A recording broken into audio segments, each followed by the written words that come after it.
Give me a hug!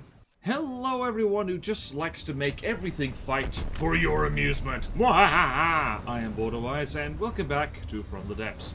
We're doing another silly tournament-y style thing. And as the Deepwater Guard fights itself over here for giggles, let me explain the presents. So, the presents? The premise. So some time ago I did a tournament which, well, did unexpectedly well as a matter of fact. We did the weakest craft in Meter, and that was a huge amount of fun because, like, you know, the godlies tend to steal the show in From the Depths, and sometimes it's important to remember the other craft, the underappreciated ones which give the new players something to test their guns on at the very least. And just, I don't know, the stuff that makes campaigns relaxing rather than horribly stressful. So yeah. What can we talk about here? What we can talk about is the most common craft in Meter. So, what's actually going on here is two teams of the Deepwater Guard fighting each other, and let that be the soothing background noise as I explain the team. So, the teams are a mixture of what my community has said is the things they run into most often when playing the Meter campaign on any difficulty. And my own personal experience, so just off the top of my head. So, bear in mind that's a mix. So, we're just going to have a look-see over here. So, here is how the tournament's going to work. It's my usual shtick of double elimination. I think it works very well. We've got teams. Their cost varies a huge amount, and hopefully that's not going to be a big issue. Hopefully it won't be laggy and horrible, but, you know, we'll see how we go. Alright, so Team Deepwater Guard. The Swordfish, like...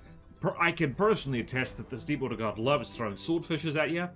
Flying Squirrel, if you play on Godly, lots of Flying Squirrels get sent your way, because that is the cheapest Godly that the Deepwater Guard have. The Paraiba shows up a lot, apparently. People were keen on that one. Sea Vipers as well, because they're nice and cheap. The Marauder, I've seen a Marauder or two, but like more than one comment said, yep, that.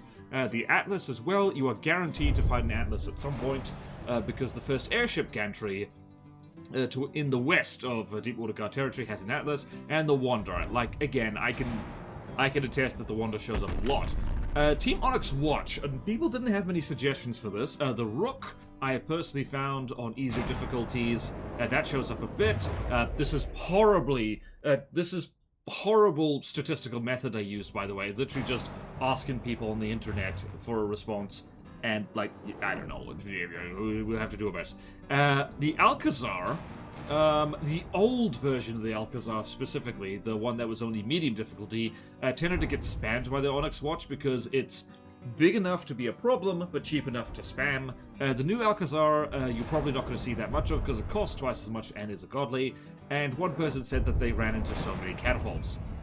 Right, so the White Flayers, you've got the Sin Eater. They tend to throw those at you when they're out of money. You got the Slasher, you got the Harrow, the Wrecker, and the Repentance. The Repentance is actually a cargo craft, but for some reason it's like a hard difficulty cargo craft. That's like, gets thrown at you a lot, I don't know. Team Lightning Hoods, again, people didn't have many suggestions for this. I have run into the Cryopraise like a lot, which is like a cheapish plasma thing. And then other people mentioned the Solaris and the Terawatt. And then the Steel Striders... love spamming planes, so basically all their small planes are here. So the Resolute is my contribution because they love spamming that boat if you're playing on easier difficulties. But then you've got stuff like the Gannet, the Hake, the Lynx, and the Falcon. They love throwing those at you. The Caspian is an Akrataplan, a relatively new one that they do throw at you like a lot. And I really hope I haven't gotten myself confused here because it just occurred to me that the Lightning Hoods also has a... I really hope I haven't gotten those two confused, because they also have some kind of Akranoplan. Anyway, we'll figure that out as we go. And then there's the Excalibur and the Thresher that people mentioned. So the Steel Striders team is by far the biggest, which kind of fits with their combined arms philosophy, I guess. I don't know. In contrast, the cheapest team is the Twin Guard. People mentioned, I personally find that the Twin Guard loves to throw curiosities at you, but there was also the suggestion of the Harmony, and the Great Talons is probably one of the scarier teams here, because the Pelican, I've run into them a lot, but like, well, other people, it was mentioned in the comments that the Pelican shows up, but then you got the Lamprey and the Atos. Like, the annoying thing about the Atos is that it's cheap enough that the AI will spam it even on lower difficulty. So if you're playing through From the Depths Neater on the easiest difficulty possible, you're still possibly going to run into an Atos, which is actually one of the reasons why it's one of the most dangerous godlies in the game, is because it's cheap and punches above its weight. The opposite of that is this team Scarlet Dawn. Only one person suggests anything here. Apparently, they love to spam hypernovas at you if you let them get away with it.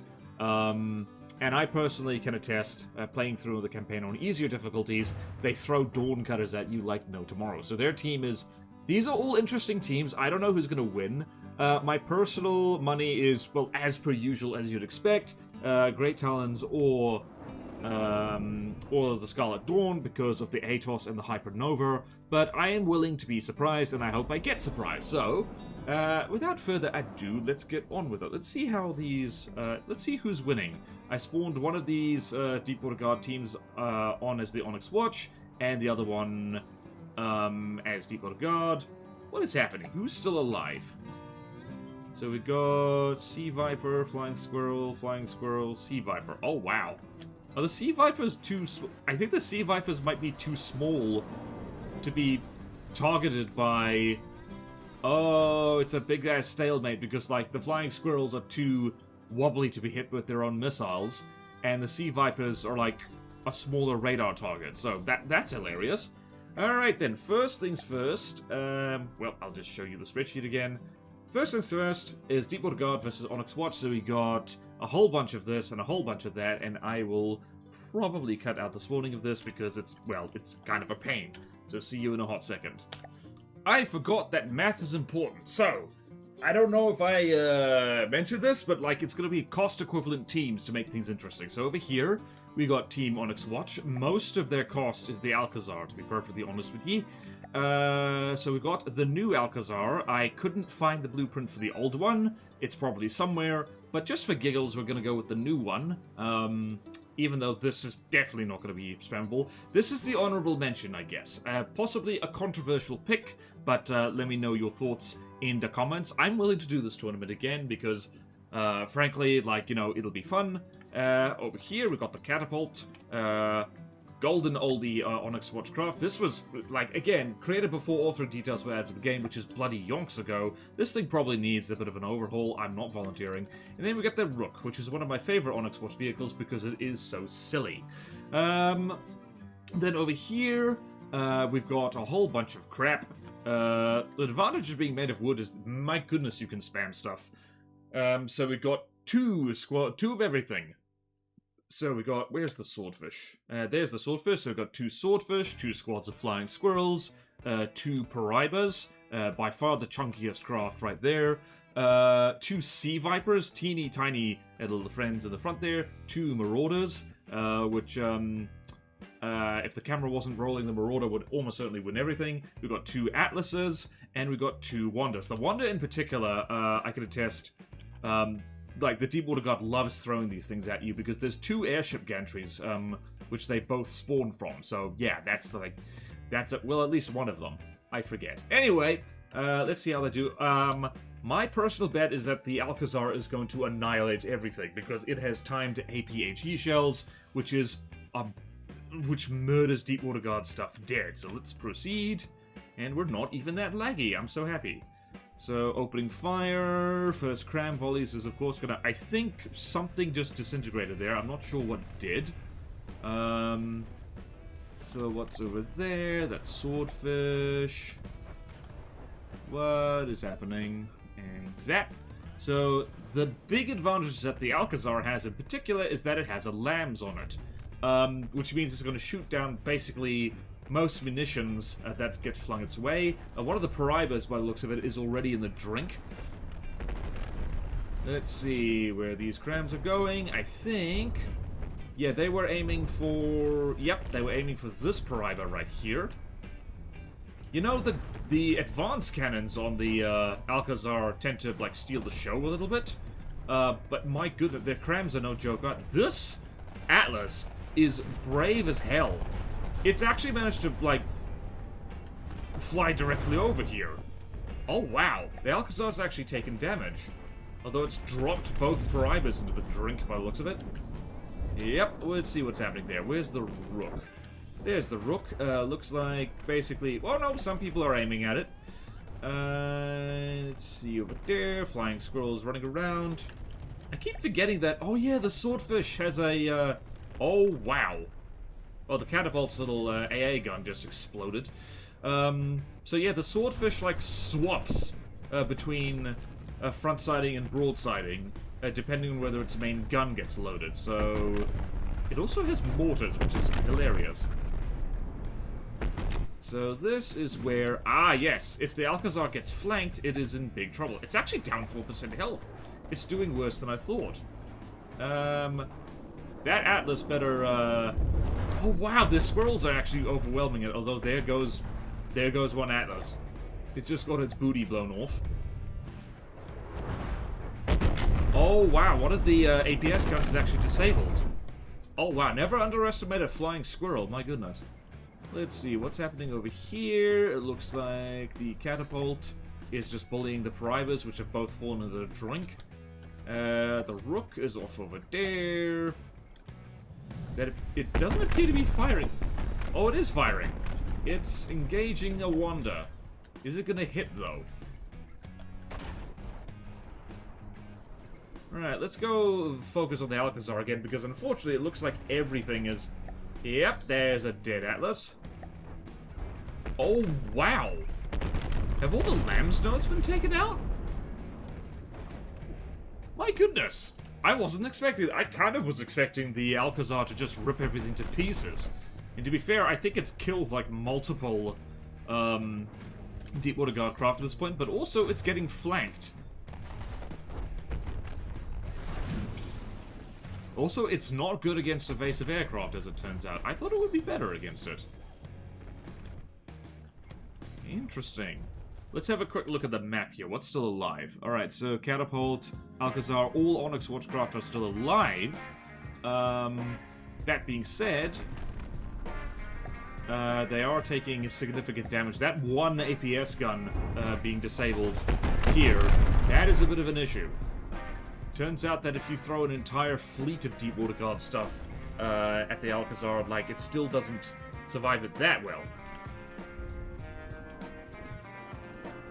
Also, what are you trying to aim at? I think they're...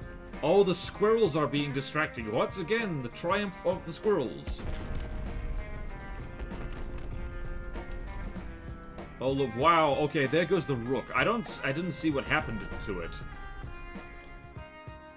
Let's see, and the Catapult is doing its best oyster impression right here. Let's see, what are you... Whoops, what are you gonna do? What it's going to do is, finish off a Swordfish that the Alcazar probably dropped into the drink. What are you, mate? You are the Wanda. Ah, you flanked the Alcazar. It turns out what happens is, the Catapult flanks you. And this is aiming for over here. Is it going to hit? No, of course it isn't. Wiggly frontsider. Wow. The Alcazar is actually being distracted by the flying squirrels, and now it's reversing at a lot of... Wow, the lambs are still working on some sides.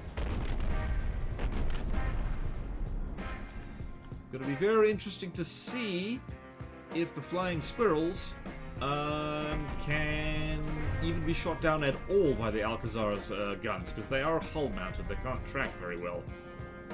Let's see, let's go have a look-see at the Catapult. Just got a barrel shaved off by something.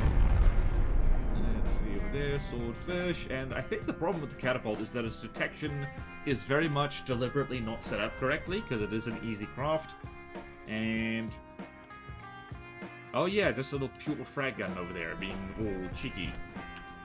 What shells are being fired here again with these beautiful white traces? I think that is a... Yep, it's a pure frag gun. Which actually does a lot of damage if you just let it. Yeah, the Alcazar is actually sinking into the water a little bit. It's not doing great. What the hell just happened here? I think a squirrel just vanished. Hold on, let's, oh, wow. Oh, Marauder deleted.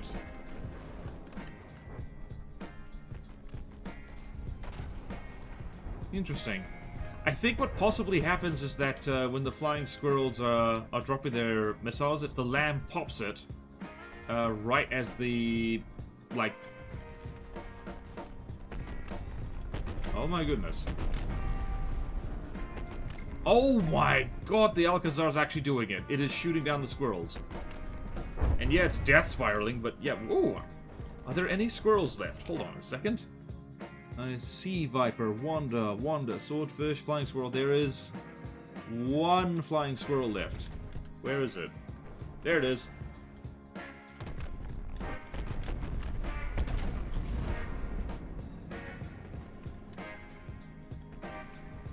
Is that one APS gun gonna actually do it? It can do it. If the angle's right, it can shoot down a squirrel. Where is the catapult? Hold on, I need to go see where the catapult is. Is it anywhere? It might be... That looks like... There it is. And once again, aiming for the... Oh my goodness, are you gonna flank?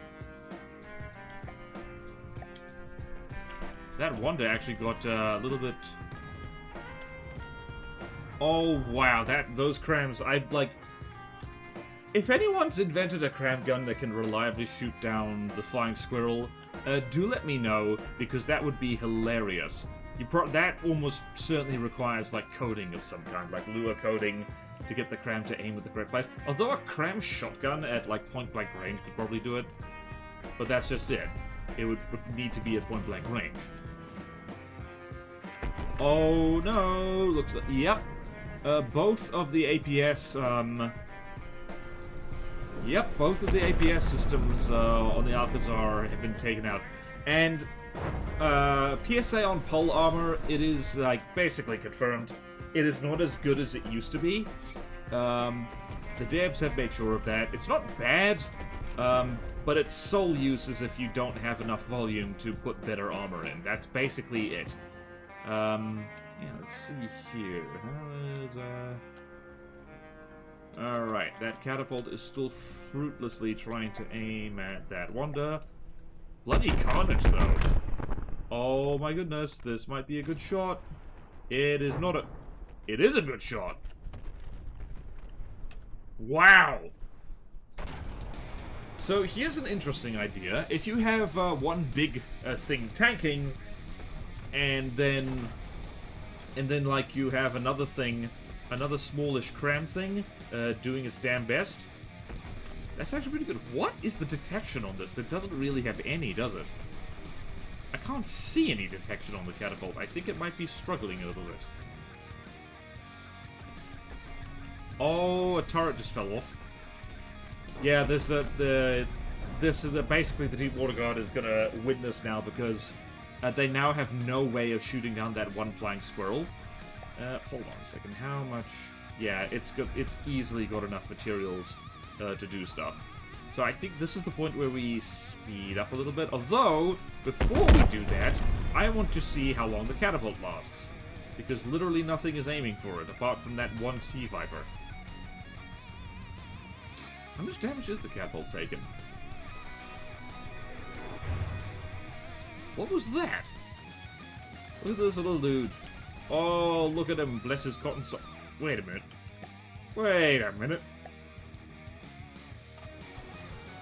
Yeah, the hilarious thing about the Sea Viper is that it is a pure sailcraft. You never see that. I want to make a new version of the catapult that, like, you know, that it can actually hit things. That would be very nice. Although this Wanda is apparently having real trouble flying stable now. What the hell? Whee!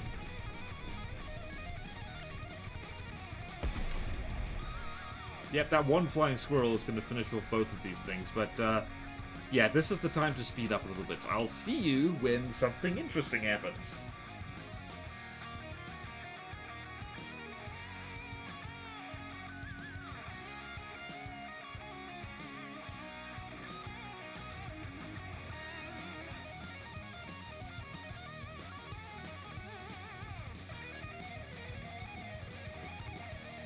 Oh, something just evaporated right here. What was that? That might have been the Wanda, finally. See, flying squirrel, swordfish, and sea viper. Yep, Wanda just got killed. Woohoo! See, the catapult is fruitlessly aiming for the swordfish. Fruitlessly indeed. I have been riding around on the swordfish because it gives us a good view of stuff. Alright, how's that flying squirrel doing material-wise? Well, the flying squirrel is about to run out of materials, actually. I thought it was salvaging more than that. Whoops, I'm hitting every single wrong button. That is the downside of tiny craft like that. They can't actually hold much materials. Wow, the Onyx Watch might win this after all. I could have, at the very, I could have done the tournament thing and timed this, but I don't want to, so I am stuck here for the long run, or so it seems. Yeah, the flying squirrel, yep, it's about to run out of materials about... now. That's it. Yep, low materials. Damn! What an upset. Okay, looks like the Onyx Watch is gonna take this. Unless this thing, like, salvages some material, like, immediately.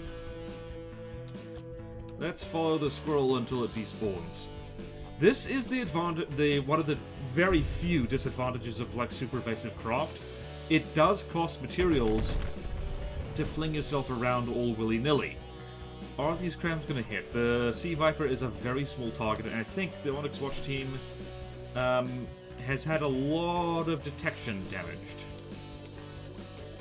Why are you aiming for this thing? Ooh boy. Let's see how long this swordfish lasts. Alright, it's not a matter of if, it's a matter of when. Alright, I'm trying to keep an eye on all the cram cannons. The target prior on the Alcazar is whack as hell. Although now that the swordfish is coming around, like so, this thing is moving at around 65 meters per second in a gently curving line. Also, it's adjusting its altitude constantly. The Alcazar might not be able to hit this thing at all. Although, that being said, it only needs to get lucky once. I'm trying to remember what difficulty this swordfish is. Let's see here. Let's see if you can do it. Those cram shots are, like, really close, though. Whee! That looks good! Oh, jeez. Also, if the Alcazar can bamboozle the swordfish into driving directly on top of the catapult... Let's see, how much is this thing changing in altitude? It's not actually changing in altitude at all.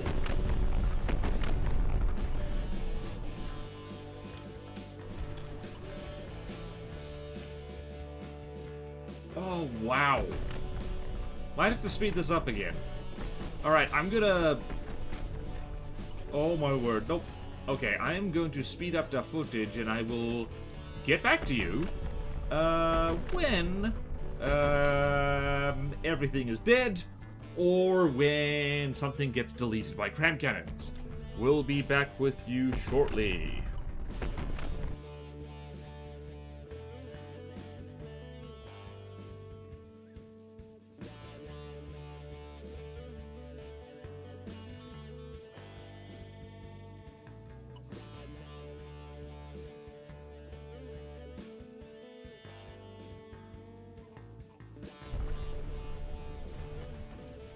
Yo, boy, there goes the... Wait, what? The Sea Viper survived that. It had a bit of its sail blown off and then it got pushed underwater. Oh dear, how's the Alcazar doing? Not great. The swordfish is doing almost no damage. But at the same time, it is doing some damage, as opposed to the 0 damage which the Alcazar is currently doing. Also, the Alcazar has been technically landing shots, but they've been actually over-penetrating the swordfish. Also, it's weird, like, yeah. To be fair to the Alcazar, it's not designed to fight things like this at all. Something that combines the, I guess, the power of a frontsider with the, I guess, the flankiness of a broadsider. I keep thinking these... See? That cramshell is actually going through the swordfish, but it's over-penetrating. Swordfish is actually very clever. Like, those crams can function as... Well, they're not functioning at all now. I knew that would happen eventually. Alright, now it's just the Sea Viper left. This is the kind of fight we like to see. Oh, that's why those crams were slow. Wow, the Alcazar is, like, really close to just sinking entirely. It's lost a lot of buoyancy. Let's see what happens. You know, there's nothing worse than getting super lucky and then your luck runs out. So, well done, Team Onyx Watch. It took a hot second, but they did it.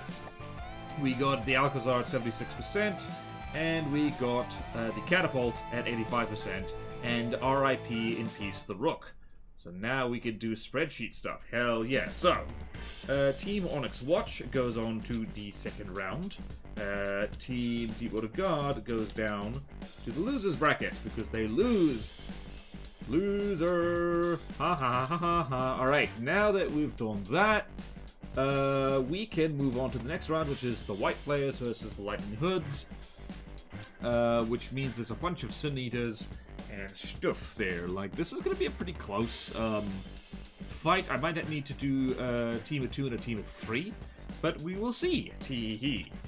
Alright, so I did a whoopsie and forgot to pause the damn game before spawning all these guys in. So the Lightning Hoods might have an unfair advantage. The Terawatts have already let rip. And again, shout out to the Longer Plasma Trails mod. It is very nice. Speaking of Lightning Hoods, they got Terawatts, 2 of them. So we're doing 2 and 3. So 2 of each Lightning Hoods craft, and 3 of the things. So it's like, what's it, about 18, and yeah. So that the math works out roughly well. Then we have the Solaris, which is an easy design. It's got lasers in the front doing lasery things. Then we got the Cryopace, which is... Actually, the Lightning Hoods have a lot of plasma, I just realized. That could be a big advantage for them. They're 3 craft.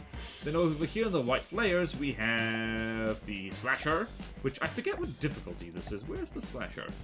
It is a medium design. Okay. So we've got 3 of those.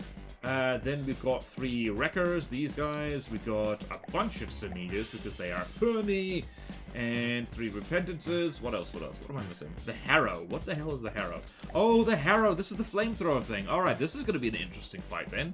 Because Lightning Hoods are fast enough to run away from these melee vehicles. So let's see what happens to this poor bastard who currently has all plasma trained on him. Not actually that much. And naturally, all the... Oh, wow. What happened there? Oh, one of the Sin Eaters just got deleted immediately. Oh, wow. Pew pew pew. Alright, so the Terawatts have lasers, as it turns out. Lots of flamethrower stuff, though.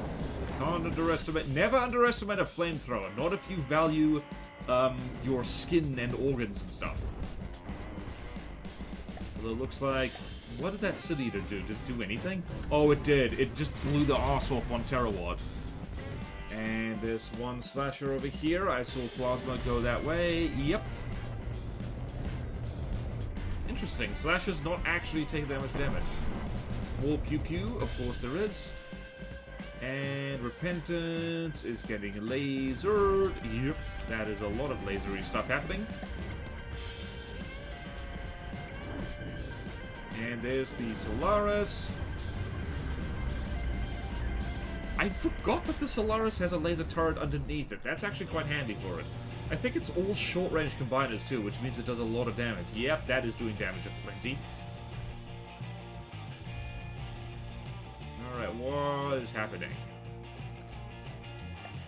Oh, wow, there's a collision here. Whoopsie daisy. Oh, there's a Cryopraise, which is going to die. It's currently being drowned and burned alive at the same time. That's unfortunate. Wait, did this thing get rolled upside down? No, it didn't. It got run over. Oh, boy. Any other fun things over there? That Repentance is doing a barrel roll, of course it is. Slashes are like, everything is trying to aim for the terawatts. That Wrecker is right there. That's a little ball of balloons. The Sin Eater dead. The terawatts have actually taken a fair amount of damage. I think both of them might have taken damage too. Yep. This one got its booty blown off, and this one also got its booty blown off. We are in integrated mode. This one did not get its booty blown off. This thing is actually going at full tilt by the looks of it. Yep, going at a nice 75 meters per second, which I suspect is just because it's turning. Right, Wrecker is getting wrecked slightly. Pew pew pew. Right, now it's over there. Slasher is getting slashed. Both terawatts are just focusing down on this one fella right here, although it has nice scary railguns. So that terawatt is actually taking a fair amount of damage by the looks of it. I'm seeing lots of block confetti. Both lightning hoods and whitening flares? Lightning hoods and white flares focusing fire, trying to kill the capital ships first, or the closest thing to the capital ships. Uh-oh, we are on intercept course. Nope, okay, cryophrase going in the middle, and we've got a Harrow over here. A little bit of irony, the flamethrower craft getting burned alive, because of course. What's over there? Repentances, just doing all kinds of barrel-y, roll-y things. Are we going to get accidental... That was a big explosion. What happened there? Plasma, that's what happened. Slasher, terawatts, just ripping up the joint. This Slasher has seen better days. What are the Solarises doing? They are swooping in.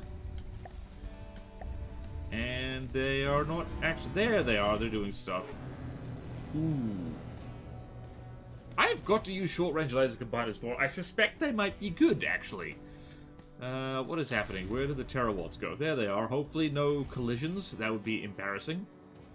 And it looks like a dogfight might be happening over here. Never mind. Just brief moment of foolishness right there. The terawatts do seem to like aiming below the waterline with their plasma guns, which is perhaps not the smartest idea, given that plasma does lose a lot of damage as it goes through water. I love the longer plasma trails mod. Seriously, I don't really do VOD reviews. Whoopsie daisy, look at that. One slasher dead. I don't really do like mod reviews on their own anymore, simply because people don't watch them. But I'll shout out a mod in a regular video. Just watch me. Ooh, wow, yep, there you go. White flares and their complete lack of ejectors. There goes another slasher. And I think the terawatt actually does change the fire rate of its plasma depending on what it's shooting at, so it's very cunning. There goes another Sin Eater. Oh wait, no, I just remembered. The Harrows also have nukes on them. Just for giggles. Yeah, I think that is... What is happening? Whoops, oops. Alright. Alright, looks like laser and plasma crew. There's almost... Yeah, there aren't any submarines in this tournament, I don't think. Look at the Cryophrase just running around being all silly, going pew pew. And there's the third slasher. All slashers dead. Let's have a look at the map here. So, most Lightning Hood stuff, given that there was only 6 of them to begin with, I think they've only lost one Cryophrase. Yep. Both terawatts are still alive. Actually, wait, are they? 1, 2, 3, 4, 5, yep. And there's just one Repentance over there, and it is disintegrating, and that's it. The White Flares, in terms of like easy and medium craft, they are actually kind of underpowered at this point in time. But yeah, damn, Lightning Hood swept that. Alright. Moving right along. Team Lightning Hoods goes on to round 2. Team White Flares goes down and will fight Team Deepwater Guard. White Flares loses horribly. Lightning Hoods wins magnificently. And the next fight will be Team Steel Striders versus Team Toon Guard. I need a drink break. I like drinking water. I hope no one was hoping that there would be no annoying Toon Guard swarms in this tournament, because by gum there are. It turns out the Harmony is a cheap, nasty drone swarm, and the Curiosity is a cheap, nasty little thing. This is a lot of little drones, and the Harmonies in particular, these are flamethrower drones, so there's going to be a lot of barbecue running around here. I'm not sure either the Curiosities or the... hang on. The Curiosities, they are armed with particle cannons, so they might be able to shoot down Steel Strider's planes. As for the Steel Striders, they have more crew than anyone else. So, what do we have? We've got the Hake, the infamous Hake. We have the Gannet. We have the Falcon, and we have the Lynx over here. So lots of. Wait a minute, did I accidentally spawn? No, that's the Lynx. Okay, good. Phew! Then we have a relative newcomer. We have the Caspian, which is the Akranoplan I was talking about, and thank goodness I got this right. This is great fun. I enjoyed running into these because they're just cool to look at. Then we've got the infamous Thresher Shark, which I anticipate is going to slap some booty a little bit. And then we got the Excalibur, which is a beautiful damn ship with not one, not two, not three, four quad APS main guns. Lovely. And then we've got the Resolute over here, which is a tiny torpedo cruiser, like what's the other word? Torpedo cruiser destroyer type thing? I'm not sure. But in any case, this is going to be an incredibly laggy fight, and I apologize in advance, so let's zoom way the hell out and get cracking. Right, so first things first, the stuff is going to collide horribly, probably not. Let's see here. We go here. Yep, immediately one of the Curiosities is getting shot at. Oh god, so all of these things repair each other. That's going to be bad. That's going to be a nightmare. Thank goodness for the E menu. That one Curiosity in the front is getting slapped a lot. It looks like everything is going to try and go for the Thresher Shark. And, oh boy, there's going to be collisions. Oh wow, these pilots are brave as hell. They're just literally flying through the fire and the flames. Cue Dragon Force playing now. I can't do that because copyright. Alright, I'm seeing red numbers. Oh yeah, what are the... Whoopsie daisy, what happened there? Looks like there was a collision. What was that? Oh yeah, 80%. Falcon just shrugged it off. What was that? That might have been a hollow point round. Just whiffing. Also, these things are going to burn each other, I reckon. Alright, I see flak. Yep, looks like the Harmonies are all... What are they trying to do? That one stopped. The Harmony infamously... Okay, then. Yep, the Harmony infamously is the thing that... Yep, they're all going for the Thresher. Again, we're going to see a front-siding ship get ganged up on by a bunch of stuff, except these things are probably going to collide with each other horribly. Oh, goodness. Oh, goodness. Regrets they are happening. Meanwhile, the Thresher's not aiming for them at all. Oh, God, there's a swarm of firebugs. Literal firebugs. I see at least one plane over there getting all mashed up. This is going to be a mosh pit of horrible fire. How is the Thresher doing? Fine, actually. It's not actually taking that much damage yet. These things are going to set each other on fire a lot. Oh my goodness. How is my computer handling this? How many of these things are damaged? I have never seen so many flamethrowers working all at once now. Yeah, looks like everything just converged on the Thresher Shark. And this is a bit of a slideshow. We got about 6 frames per second, because of course we do.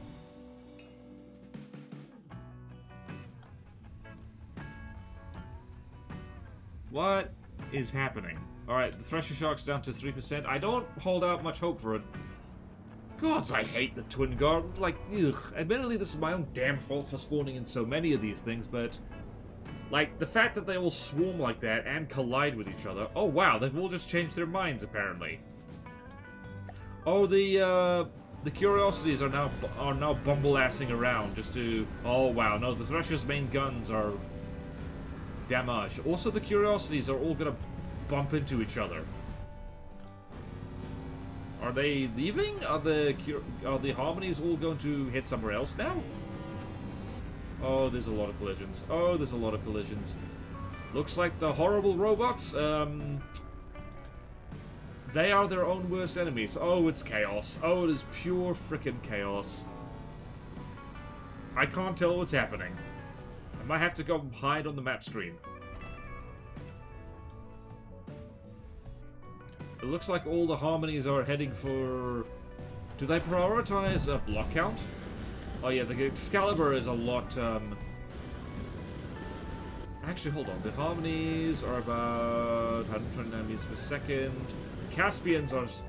The Caspian is only slightly faster, so if anything survives on the Steel Striders team till the very end, it's going to be the Caspian. Oh, jeez, bloody mosh pit of, like, burning bugs. Oh, dear. How many of these things are damaged? Not really any of them. Although they are going to burn through their materials if they keep banging into each other like that.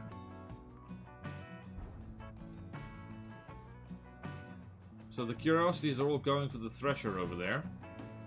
All bonking into each other. And now the Harmonies are just like, this is an orgy of El Fuego. Excalibur is down 97%, and the Resolute is over there, like everyone is ignoring it. It is actually very impressive that these things aren't colliding more. Although it just... Wait, no. Sub-objects do suffer from collision damage. What am I talking about? Just running around. Yep, they're all repairing each other. And I think they're all just changing their minds. They might head straight back to the Thresher again. Oh, poor Excalibur. This is what hell looks like if you are a sailor. It's just fire coming from the sky, utterly inescapable, and your 16 main guns do nothing. Boat game? More like burning boat game. Oh dear. Once again, Twin God has the most annoying craft. Very annoying craft, very annoying craft. They are very annoying, and no one likes them except the people who do. I don't think a single Harmony Swarm has been taken out. Actually, wait, what's that? Oh, and dead. Yep, one of them fell down. Wait, there's another one. Alright, so two horrible little firebugs are down. They must have collided. As tends to be the case, the mosh pit of drones that tends to happen here, I'm seeing bits fall out. And, yep. Excalibur is at 83% health. I want to go have a look at the Curiosities over here. I'm curious about them. Thresher Shark is at 91% health, and the Curiosities are banging into each other all willy-nilly, and are colliding mostly. Mostly going to be flopping into the... Yep, and 2 damaged. Oh, interesting. These guys don't repair each other. The Thresher Shark might be winning this little fight over here just by letting the Curiosities collide with each other. That's funny. That's funny and cool and funny and cool and cool and funny. Hehehehe. That's what happens when you try and multitask all silly willy. Alright, let's go look at... Look at that from a distance. It's like, okay, there is no kill like overkill, apparently. Oh boy. And these little planes over here doing their best to provide air support, and it is not working. Poor Excalibur, jeez. If only King Arthur was holding it. That would make life better, probably. How's the resource levels of the Symphony, of the Harmonies? I mean, doing absolutely fine. I don't think they burn many materials, actually. It is also kind of cool to see them act as a swarm like this. It looks like... Yeah, everything above the waterline on the Excalibur is just getting seared off, so... I wonder if this is what Nick Smart had in mind when he first envisioned, like, flamethrowers from the depths. Did he imagine a swarm of flying bugs barbecuing a battleship? I can't say that's... I don't know. Nixmart, if you're in the comments, do comment. And I mean the real Nixmart, not somebody who cunningly changes their account name to be Nixmart. You won't fool me. You probably will fool me, let's be honest. I'm seeing wow. It's not often you see entire barbettes fall off. Let's go have a look over to the curiosity again. Alright, so now, not only have we got swarms of nonsense causing lag, we also have what happened here. Ooh, right. Wow, the Caspian is actually, doing work over here. Yep, that's a dead curiosity. Look at you! Caspian's unscathed. Thresher Shark is being a wonderful distraction. Also, I'm trying to remember... Yeah, it has laser-guided missiles, which I really need to play with more. Although, honestly, like, if it went and fired its missiles into that absolute mosh pit of, like... Oh, it looks like the Harmony Swarm was breaking up and they're coming back for the Thresher Shark. Hold on a minute. Oh, yep, nope, the Excalibur's despawning. So the Harmonies are breaking up, and let's see who they go for. Are they going to go for the Thresher that's on its last legs? Or are they going to go for... Oh my word, these missiles are actually... The Caspian's missiles are actually, even when they're running out of fuel, they're still managing to hit the Curiosities. Or not. Maybe they fumble just down there. Whee! Also, are they Thresher Shark's missiles still firing? I don't know. Quite possibly not. Okay then, is there a collision over there? Looks like... So even though the Harmonies can probably catch up to the Caspian, flamethrowers, shock horror, have terrible muzzle velocity, and they don't actually do well shooting at fast targets. Let's see where these missiles are aiming. Yep, looks like the Harmony squadrons are heading straight for the Caspian.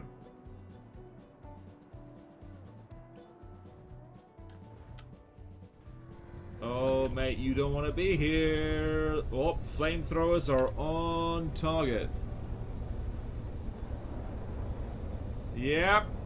It's not much damage, but it's going to add up very quickly. I bet when you woke up this morning, you didn't think to see an Akranaplan getting hit with, like, flamethrowers.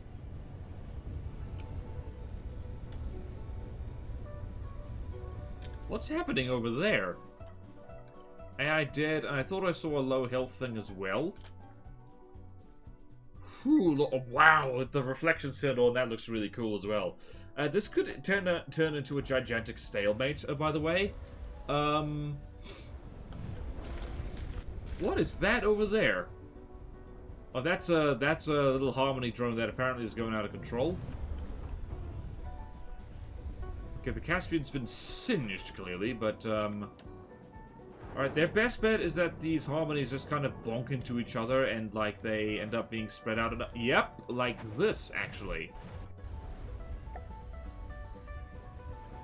Wow, these ones are actually stuck! How about that? They're also on fire. That's awkward. Wow, they are... How do you manage this? I guess with, like... There we go. And none the worse for wear. Lost control, ejecting. I think that is... What is that? That is a... Out of control Harmony. The Caspian is being burned to pieces. Although it looks like most of the flames aren't reaching it anymore. Looks like... Yep, no, the missiles are... mostly intact, although I think the laser designators might get burned off very soon, so that's unfortunate. So things like the Harmony are why things like my Dragon Force laser gunship thingy exist. I am seeing more and more Harmonies kind of falling behind. They're kind of banging into each other, and like, when they spread out like this, that's when they can't repair each other anymore. So if the Caspian keeps this up, it's not going to. It's dying. That's really sad. Oh, nope. Low health. There you go. Wow, it's actually bombing itself with its own missiles. Unfortunate. I think the Twin God might take this one. Because I think at this rate, they can take all the jet fighters just by colliding with them by accident. Yep, down, there's a hake. There's a hake burning to death. It turns out that, like, you can't dodge a flamethrower if the entire atmosphere is flamethrower.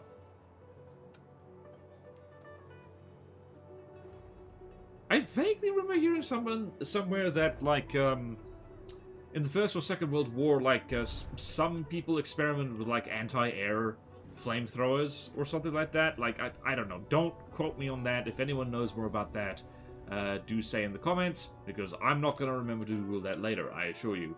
And they're going and finishing off the Thresher Shark, and they're probably going to burn this little guy. Oh, you are steering to the wrong place, my friend. Wow, Bernie Sanders. Like, you know what? I didn't think the harmonies would be a big deal, but it turns out cheap, nasty flamethrower drones are actually, in fact, a big deal. They punch above their weight because flamethrowers are so cheap.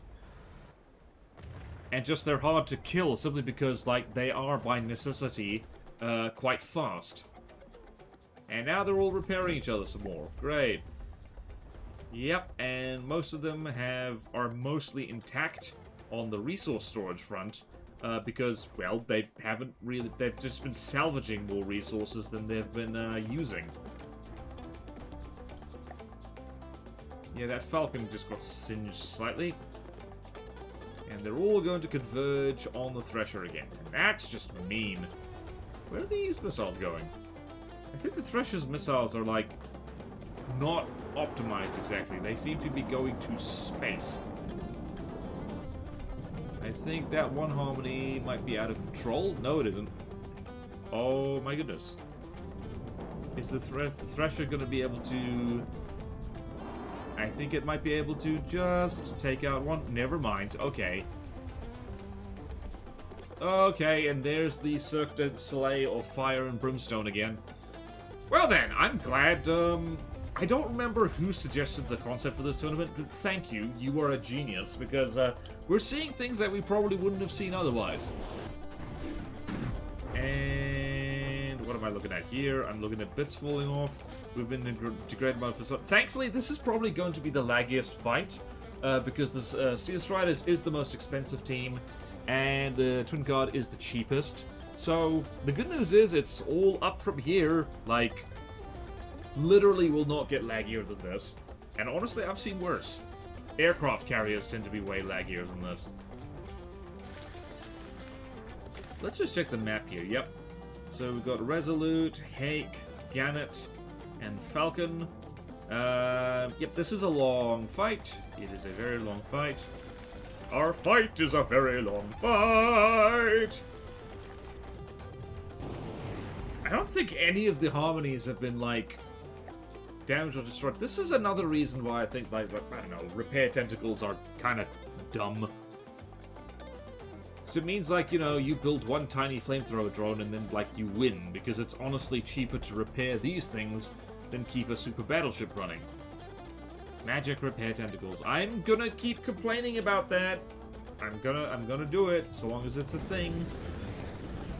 Because, like, these magic little beams of light that just magically turn materials into stuff, like, you know, and I know the whole nanomachine sun thing. That being said, I prefer this over sub-vehicle repair tentacle stuff. I honestly do. The odd harmony swarm that's late to the party because it's slightly damaged. They're also being really good at not shooting each other, I do have to say. Although that mosh pit right in the middle, they are bonking into each other a fair amount. They are not burning through materials very quickly at all. I am impressed. Honestly, Harmony is not a bad design. For all my whinging about the repair tentacles, you do gotta love a robot bug.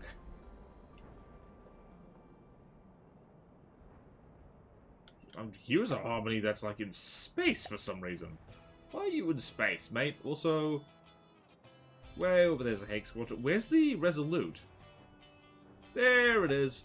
Very late to the party. And yeah, I'm just killing time until the Thresher shot. I'm seeing bits of drone fall out of the burning mosh pit over here. I don't think the flamethrowers on the Harmony are particularly strong individually. It's just if you have, oh, I don't know,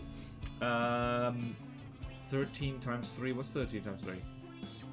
If you have like 39 of the little buggers all together, that is a lot of flame and thrower. It is a lot of flame being thrown.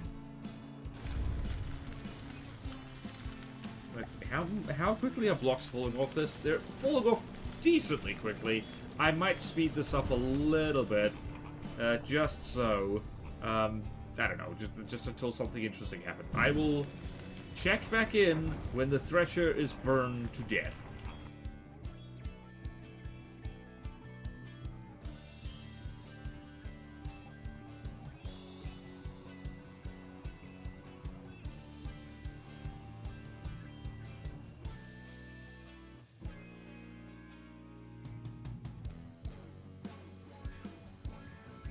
Oh, there we go, 2 damaged. Despawning. Let us speed up this entire video a lot and like let this thing actually die. Now I'm very curious as what's going to happen now. It might be a giant frickin' stalemate because, well, the Harmonies are going to disperse probably to hunt down individual planes. But the first thing they're probably going to do is hunt down the, what the hell was it called again? The Resolute. At which point they're probably going to burn it to death in short order. So let's go hang out on the Resolute now. Where is it? There it is. There it is. There it is. This thing got 8% health taken off it just by a brief little flyover that the Harmonies did. So let's just zoom over there. Yep, Harmony Swarm is incoming. We're going to get a lovely cinematic shot of our little boaty friend here, watching the approaching swarm appear in absolute horror. And little puffs of flame over there as the Harmonies just kind of take pot shots at the planes. This is a long fight. I might need to pause and take an actual break. Also, I'm going to be cutting out and speeding up a lot of footage in this, so you better like, comment, and subscribe, because yar, I'm turning into a pirate. Because me dry throat is devoid of rum, and by rum I mean decaffeinated tea with honey in it. I'm definitely gonna need that. Alright, so Harmonies are incoming. Like, comment, subscribe, and support me on Patreon if you think the Harmonies are really irritating. I think I see one plane very much on fire there, so let's go ahead. Let's use our binoculars. Yeah, it disintegrated. Yep, there's less planes than there used to be. What do we got here? We got the Resolute over there. We got a Gannet, Lynx Wing, Hakes. The Hakes are actually hanging in there. All right, let's see.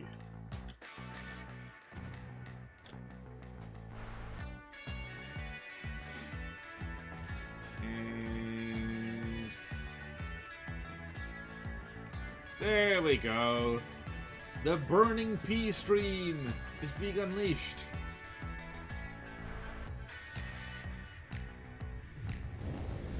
Yeah, wow, they're actually really good at not burning each other. How about that? And the good news is, the more stuff dies, the more... Oh my goodness. Easier to see the chaos of the mosh pit, like, when the frame rate's a little better, honestly. Yep, Resolute is burning to death. Burning to death. Burning to death.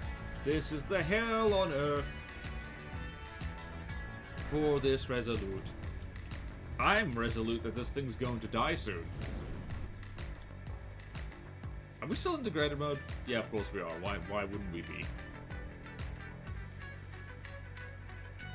I gotta tell you, who made this? This is probably Matt. I'm guessing it's Matt. No, it's the boat. Ironically, the boat has made something that is the boat's worst nightmare. If you're watching the boat, do you have nightmares about these flame-throwing drone things? Because they are a boat's nightmare. Okay, I reckon I've run that joke into the ground a bit. Yep, and there goes the Resolute. It's dead. Well, didn't need to speed that up at all, did I? Don't you hate it when your ship burns to death while it's on... That just vanished. What have we got here? We got a Harmony that's, you know, fallen asleep in the water, just taking a lovely bath. And now, probably what's going to happen... Yeah, they're all aiming for the jets. And the jets, as I've said, like, it turns out anti-air works perfectly well with flamethrowers if you set the entire atmosphere on fire. Unless all of these things... Oh, a whole bunch of... Although they do have ion jets, so they're probably not going to despawn for being too high. That was the one hope the Steel Striders had left. It looks like it's not gonna... It looks like it's not gonna happen.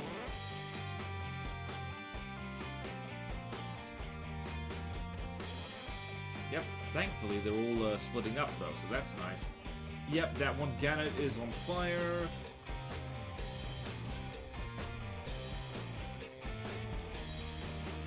What is this thing? This is a Lynx by the looks of it. Nope, that's a Gannet. Yep. And Tail Feathers got singed.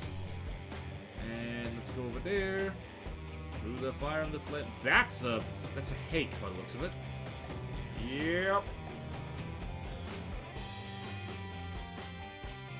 You know, this makes me want to make a air superiority fighter armed with a flamethrower, because honestly, so long as you're fast enough, it works pretty well.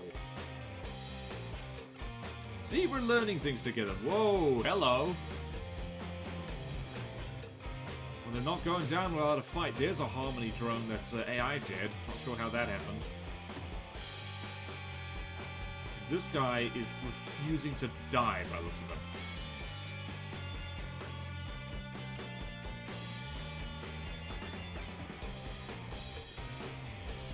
This could take a hot second. So we've got like, what? 1, 2, 3... Oh, damn!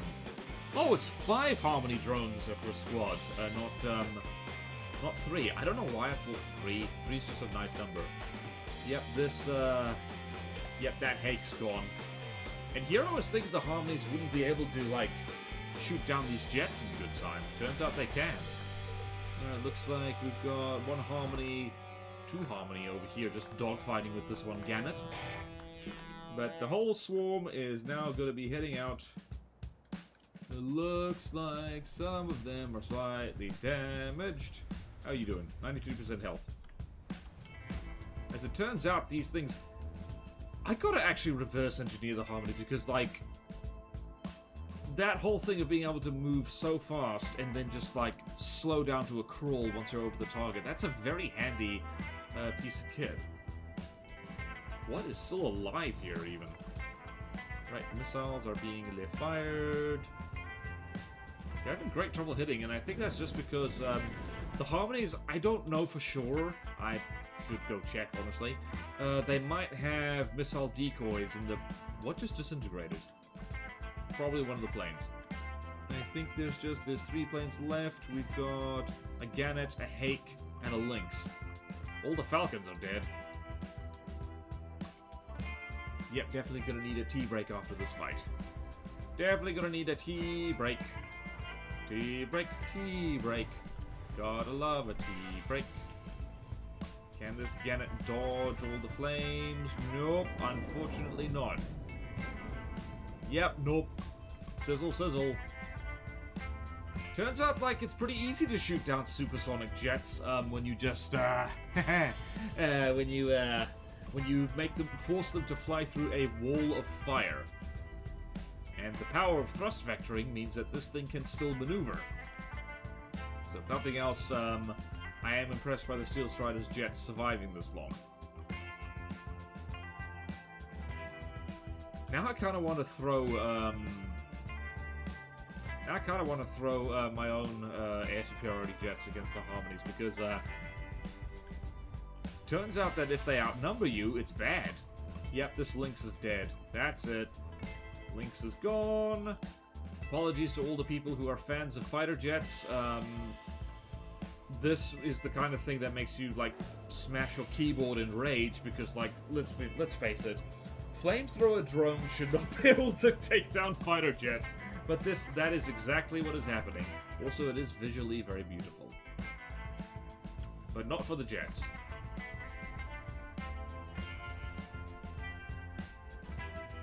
This is making me realize that, like, I mean, apart from submarines, it would be entirely possible to do a flamethrower-only run of Nita. You just spawn in harmonies. And then, like, you know, the one time a submarine shows up, you just have a slightly different harmony that, like, collides with it or something. They are not burning each other much. And again, I might need to restart the design because there's a lot of materials just scattered around, but you know what? I keep forgetting to do that, so I'm not going to bother. Come on, guys.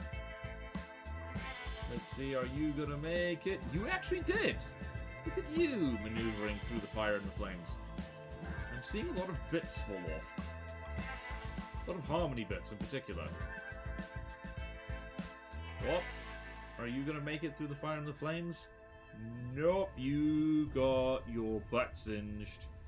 And it's getting singed more, and that's bad for you. Very bad for you. Turns out that, what's it, like wings and like custom wing blocks, they burn. They burn like crazy. Yep, 2 damage, there we go. I think there's one last plane left. There is a hake that... Where is that hake? Hold on. Let's go find him. Lock onto him. There he is. Oh, he's coming in for one last death or glory attack run. Will he make it? Will it be the next one that takes him down?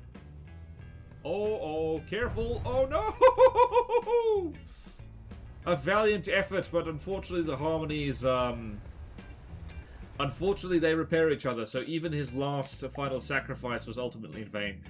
Goddamn! Well, the harmonies are, have done the opposite of harmony. I'm just going to pause the game here. Actually, I'm going to delete everything. Please delete faster. Oh, sweet frame rate. Sweet 60 frames per second frame rate. Alright, so Twin Guard won that, in case that wasn't blindingly obvious. So they go on to the next round. The Steel Striders, as is their wont, lose. So they go here. They do tend to do that a lot, unfortunately, because the poor bastards are the only ones that pay attention to the laws of physics, and no one else does. Alright, so next fight, Team Great Talon versus Team Scarlet Dawn, and I will get that sorted, no worries. Right, after a little tea break, we now have Scarlet Dawn versus Great Talons, or Great Talons versus Scarlet Dawn to read down the spreadsheet properly. So, quick refresher, over in Scarlet Dawn corner, we have a Godly, the Hypernova, because apparently people keep running into these things, and we've got the Dawn Cutter, which I kept running into on a recent Nita playthrough. And then over here in the Great Talon corner, we have the Pelican. By the way, it's hilariously, the cost division here is like we've got 3 doses of the Great Talon team versus 1 Scarlet Dawn team. It is exactly that. So as it turns out, and I'm rather chuffed about this,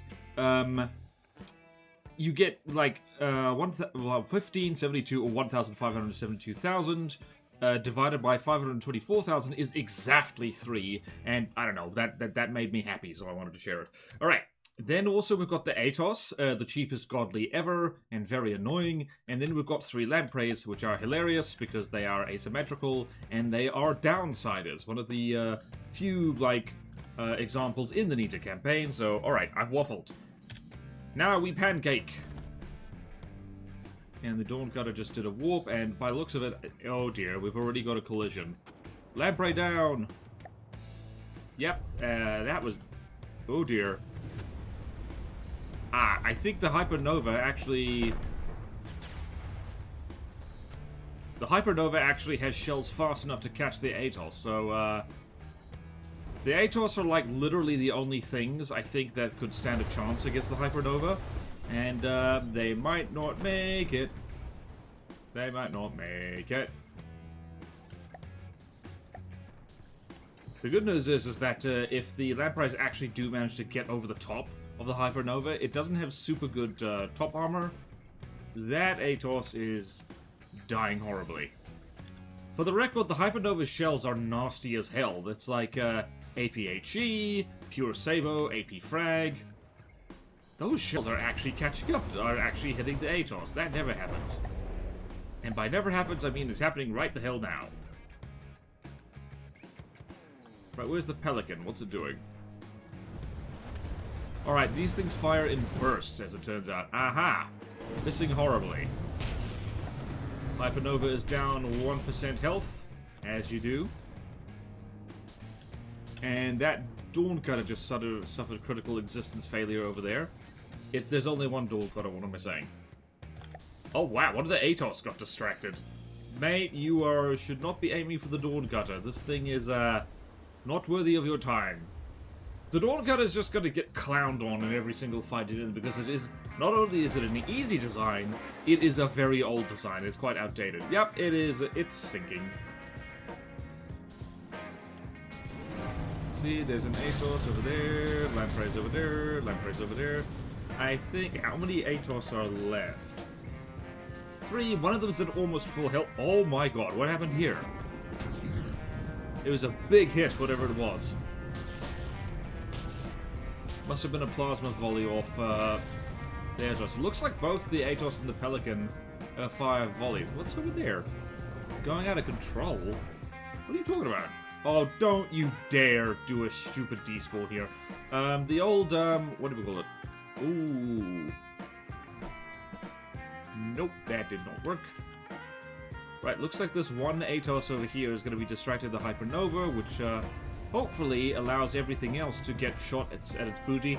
I hate the Hypernova, by the way. It's very annoying. And that's entirely because I was testing, like, one of my craft, the Nightwish, against it, and just like, well, the Nightwish is not good at dealing with giant piercing railguns. So, there you go. Also, I just remember the Hypernova has anti-plasma armor. It's got cross-hatched alloy beams in the front, specifically designed to fool plasma.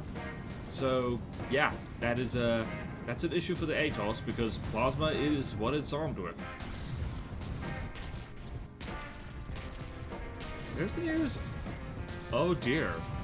One of the Atos is already dead. It might have despawned by being too far away. Deacon's hell. Yeah, that plasma's not doing much. Wow. This is way more one-sided than I thought of it. The Hypernova's a beast. I vaguely recall people, like, kind of dismissing it. I don't know what they're talking about. This thing's only easy if you manage to flank it. And given that it flies at, like, 100 meters per second, that's not easy. And, yep, there's an Atos dead. What happened to... Yeah, it's just Lampreys. I think the Pelicans might have despawned from being too far away. Wow, I cannot even see the 2 Atos that are left. I believe it's... Yep. Let's see what's left, yes. Yeah, looks like the Pelicans just despawned from being too far away or going out of control, which is really uncool, honestly. How fast are the Lampreys? They're not nearly fast enough to catch the Hypernova. Oh my word. Yep, the Hypernova just got tickled and that's it. For once in my life, I am hoping that Twin Guard nonsense... Damn it, those shells are accurate. What the hell?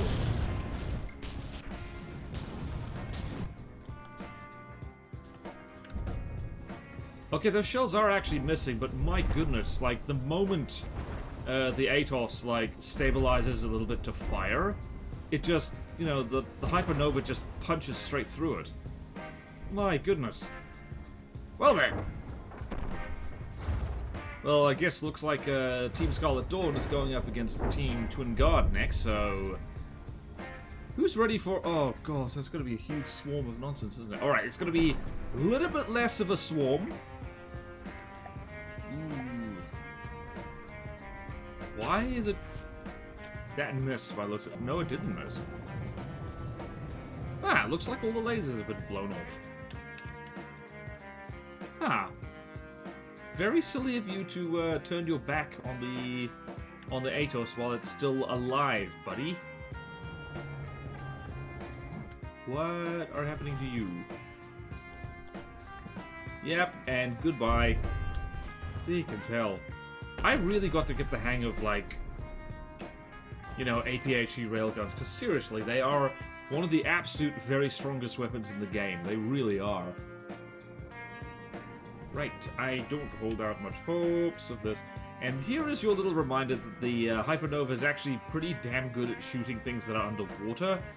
So, to all the people who say that submarines are cheese, no.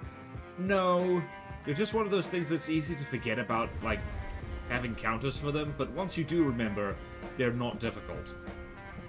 Same with spacecraft, honestly. If you forget to have stuff that can aim straight up, yes, they are an issue, but, yeah. Oh, boy. Look at that freaking conga line of block confetti. Deacons. Alright, I think the Scarlet Dawn might actually take this. I seriously pity all the people who, like, keep running into hypernovas because, man, these things are... They rain on your parade something fierce.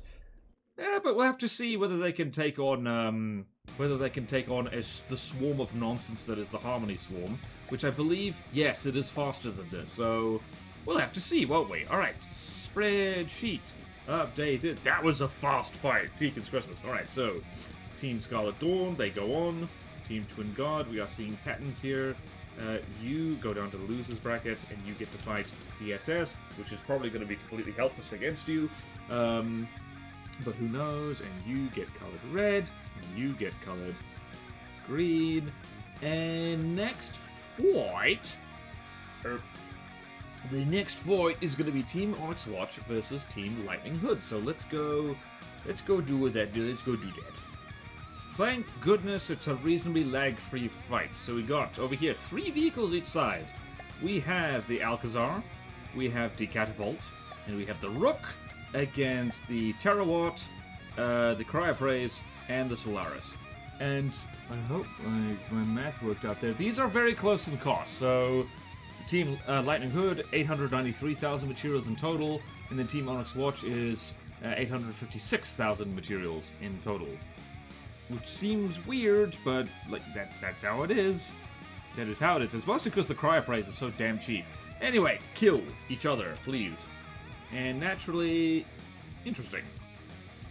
Alcazar just immediately got 1% health taken off of it, but it also has APS that can hit the Terawatt. So let's see what happens. Alcazar, by the looks of it, has managed to take some damage. Oh dear. Yep, those hull APS guns of the Alcazar are actually kind of vulnerable. Yep, that's it. Like, yep, nope. Plasma does a thing. I don't think the Terawatt will be able to beat the Hypernova, but you know what? Like, try anything once. Right over there, Catapult is getting shot at. The Rook is... What is the Rook even shooting at? It's shooting at everything, as is its wont. Yeah, the Terawatt moves at over 100 meters per second. You are never going to hit that thing with crams. Oh dear, this is just going to be watching the Terawatt, like, tear the Alcazar to pieces. Oh. Well, looks like the Onyx Watch is right, well... The Terawatt does like aiming below the waterline, though, which is interesting. Let's see how close these crams are getting. They are not getting close at all. Also, I like laser sealers, and I'm not doing it anymore for some reason. Alright, let's, the Cryophase is just being its, what the hell? Oh, that was the Solaris. Yeah, this is just going to be a case of, the Lightning Hood's clowning on the Onyx Watch. The one chance the Onyx Watch here had at winning, was the APS guns on the Alcazar taking down the Terawatt, and now that's not going to happen. Well, this was most common craft, not strongest craft or anything like that. So there you go. I think, ooh, wow, Cryopraise almost rear-ended the Catapult right there. Once again, I frickin' love this lot. Wow! Wow, the Alcazar's just being gutted. Bro, what the hell? What happened to you? Something exploded just... Oh! Oh, wow, the turret got taken clean off.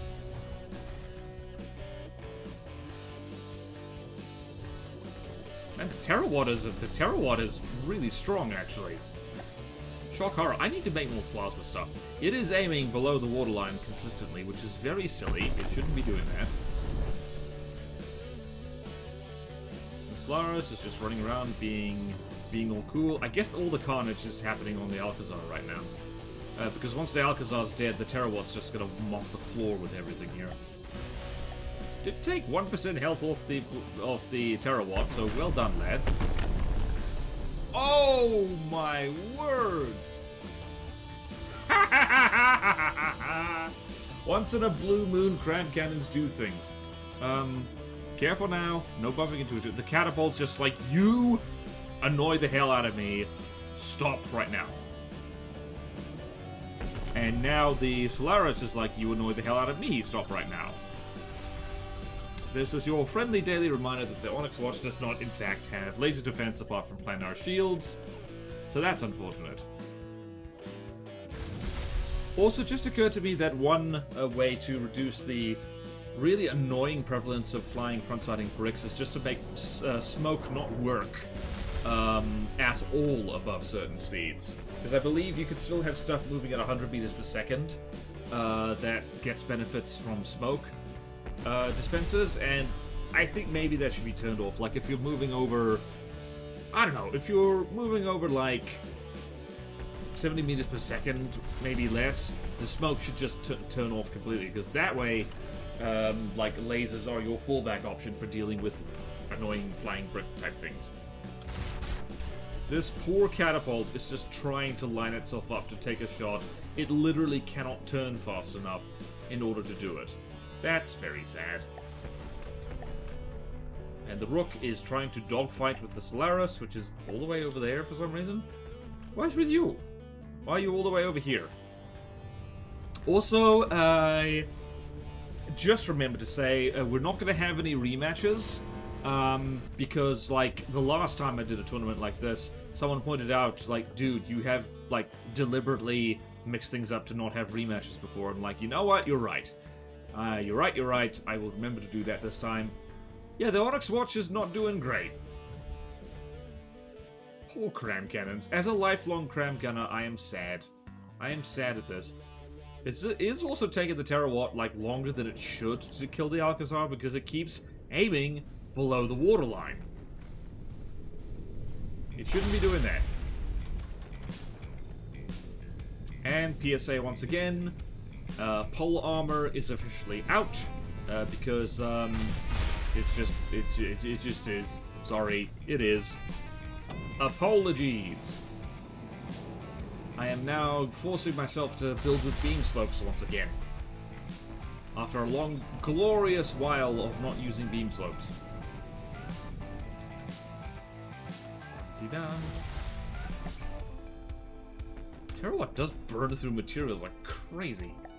Hey, 69! 69! That is the... no, 68. The Coca-Cola number. Looks like the catapult just got like a lovely haircut, courtesy of the Solaris. The Rook, I think, just accidentally gets hit sometimes by stuff. Yeah, we gotta hang out. I'm gonna tune back in when the Alcazar dies, because that's gonna be the next thing of interest.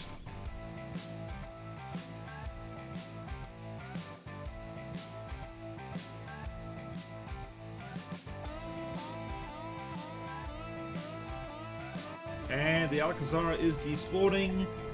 Rook just got its tail feathers clipped slightly. And the catapult is about to be plasma to hell and back. Or just straight to hell. It's not coming back from hell. There is no coming back from plasma hell. And that's basically it. I might as well start filling in the spreadsheet right now, because there is absolutely no way in hell that Team Onyx Watch is coming back from this one. So they go to the losers bracket. I'm gonna leave this on screen while I do this. Haha. And Team Lightning Hoods goes on to the next round. Da-da-da, green, and yep, there goes the catapult. And never mind the... Oh, that was brutal. Oh, that was savage. That was a savage booty beating right there. let me show you the spreadsheets, because you deserve to see it. You have been good, right? Alright, so Team Onyx Watch, down to the losers bracket you go. And Team Lightning Hoods goes on to round 3 of the main bracket. So now we've got Team Tungard versus Team Steel Striders. This is going to take approximately a million billion years because of how many harmonies I'm going to have to spawn in. It shouldn't be as bad as against the Steel Striders, though. So, like, you know, it'll be better, probably. Hopefully. Hopefully! Okay, we have a swarm of robot nonsense against 2 Scarlet Dawn things. So yeah, we've got 10 Harmony Swarms and 10 Curiosities, which I think means like 50. Yep, it's 50 Harmony drones against a Hypernova and a Dawn Cutter. I don't actually think this is going to end very, very well for the Hypernova because it is slightly slower than the Harmonies. So let's have a look-see here. Let's see how many things it manages to kill immediately. I don't think they do have smoke. Oh dear. Oh dearie dearie me. Oh, this is laggy. Oh, this is laggy. Please lag less. You will make me happy if you lag less. And the Dawn Cutter is bravely flying straight into the midst of the swarm and just gets gently barbecued. Literally everything flying past. Everything's flying past the Dawn Cutter, just burning it on the way to go attack the Hypernova. And yeah, they are easily fast enough to catch it. So if we lock onto the underside of the Hypernova, let's just see here. Yep, all those harmonies are fast enough to catch it. And, well, we've already got Curiosities down. Oh, you poor bastards, you're aiming for the Curiosities. Oh dear.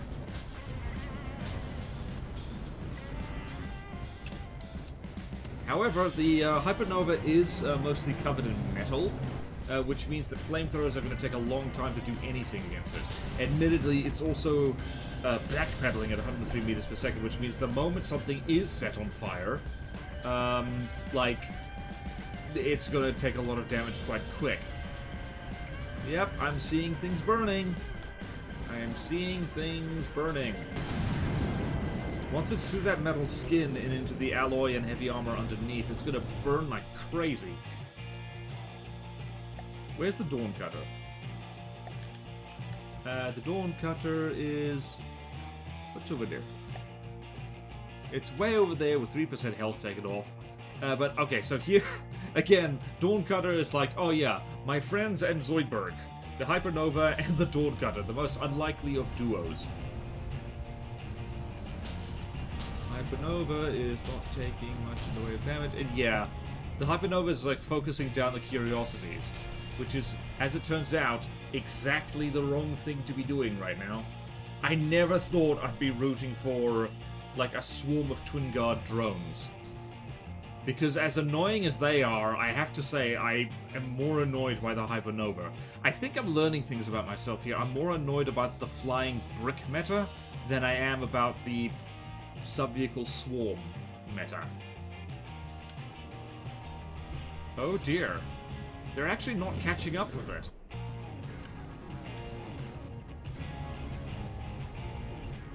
Oh my word, I guess their top speed is faster, but like, the Hypernova is managing to stay just... they're going to be burning themselves. They're going to be Bernie-Sandering themselves. And yeah, just over here. Yep, and the Curiosities are all dying horribly.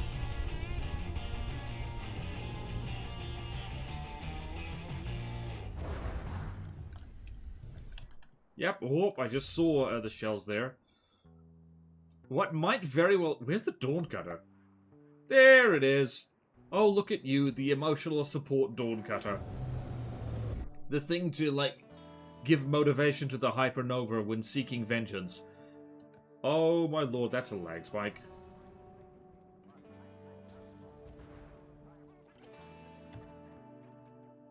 How many Curiosities died already? Plenty. I think a lot of them are just going to despawn from, like, being too far away, honestly. I think there, yeah, there were like 10 curiosities, and now there are how many? There are none? Oh, there's 2. I think, I don't know. There's not many left. There's, I think I count 3. There's one that's like too low. That one's too damaged. This one is probably going to get some railguns right in its face any second now. Although... Yep, okay, there we go. Yep, this curiosity is getting shot at. Interesting that the Hypernova is missing a lot right now. Yeah, wow, the Hypernova is actually outpacing all the Harmony swarms. It's going to take approximately 1,000,000 billion years for it to kill them all, however. Yeah, also the laser on the Hypernova, one of its weaknesses is that it is vulnerable to getting swarmed, simply because the lasers on it are, like, kind of weak. At least they're weak for a craft of its cost. Like, most of its cost goes into those big railguns. Ah! The universe blinked. Alright, this is going to take a hot second, because, I think the Hypernova is just backpedaling to avoid being collided with by that giant swarm of Harmony, so... Although, what's happening over there? Is the... Just doing barrel rolls, I guess? Oh boy. This might be one of those fights. Is the... It is very slowly increasing distance, which really all it's doing is ruining its chances to shoot things in a timely manner.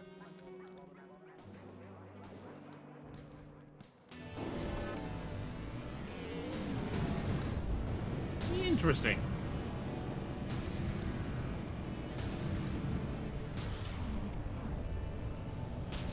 Oh dear, this thing is very on fire. Probably because of laser. It's taken basically no damage though.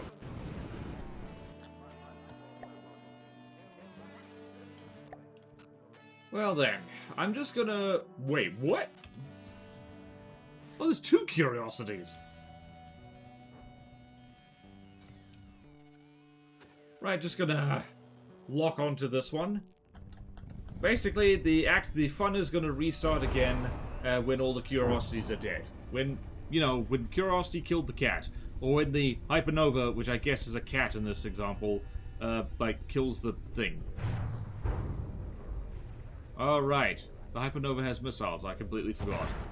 Alright, I'm gonna check out for a second. I'll sign back in when something interesting happens.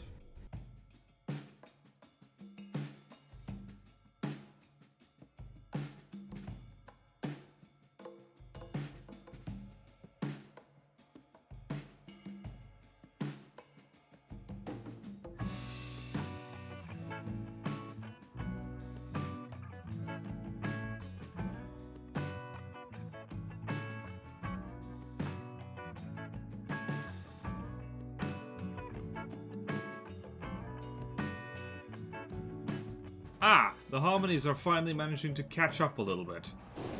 By rounding a corner a little. Oh wow, what the hell happened over there? Health below 80% and sinking.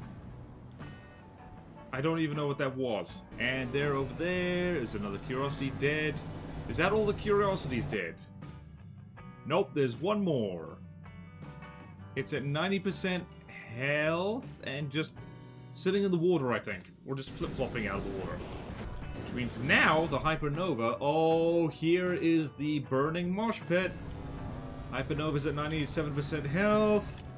This is what I was hoping for. This is the poetic justice I was hoping for. Just the huge mob of Harmonies on the top. Burning it to pieces. Are they getting through the metal skin? Oh, they are. They're getting in there. Oh, boy. And, like, when a heavy armor fire starts going... Oh, this act... I'm not gonna lie. I friggin' hate the harmonies. Well, kind of. I hate how annoying they are. I love this. Because I hate the Hypernova more. Oh boy. Note to self, people. This is how you beat the Hypernova. You swarm it with flamethrowing drones.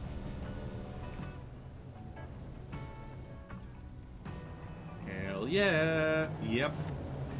Let's see what's happening there. Yeah, there's heavy armor. That's very slowly. I'm gonna activate my tool. Let's see here. If we have a look, see how much damage is the heavy armor taken. It's not going incredibly quickly by the looks of it. Yeah, nope, not incredibly quickly. It's going quickly enough, though.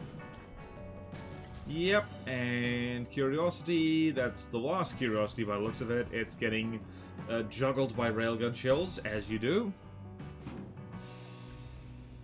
Whoops.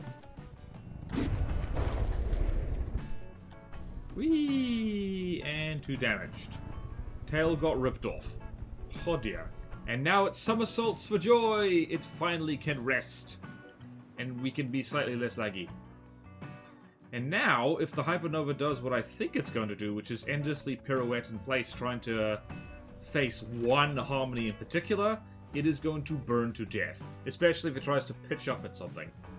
Oh dear, its lasers have been burned off. That's not looking good for it. Well, ironically, this is now going to go faster. Oh, it's going to try and match altitudes, and I think, because it can't get into space, it's going to have a bad day. Was it going to try and run away? Oh my goodness. Danger close with the harmonies, my word. Wow, this is a screenshot and a half, isn't it? Is it pulling ahead? It is not.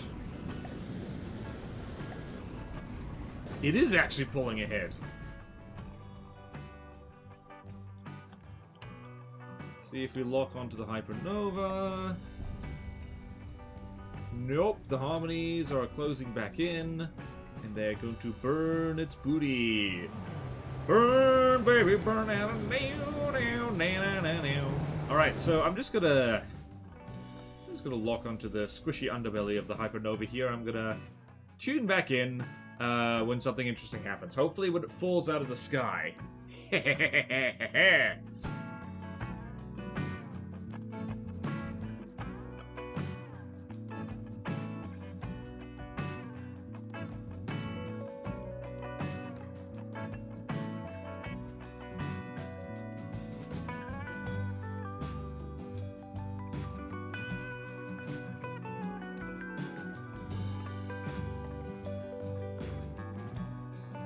Oh my word! Whoa! Uh-oh. Uh-oh! Collisions! Non-stop collisions! Wow, that's the most harmonies the frickin' Hypernova has killed so far. They're literally vanishing. Oh my word! Although the Hypernova is at 68% health and it's just lost roll control because they burned... Oh my goodness, they are actually... Whoop, that's gonna be... Whoop, and poof, and poof. Oh, right, the line. Give me a hug! There we go. I was obligated to do that. If the harmony... not the harmony, the Hypernova is dropping out of the sky by the looks of it. Because, fun fact, once you do get past all that armor and speed, there's, you know, its jets are kind of vulnerable. This thing technically, like, spin clipped as well, because it's got, like, 2 giant, rotating, custom jets inside it. Which means it doesn't have to have a whole bunch of them. And that's it! Damn. Synchronized swarm of harmonies right there. Oh, the frame rate. We actually have some.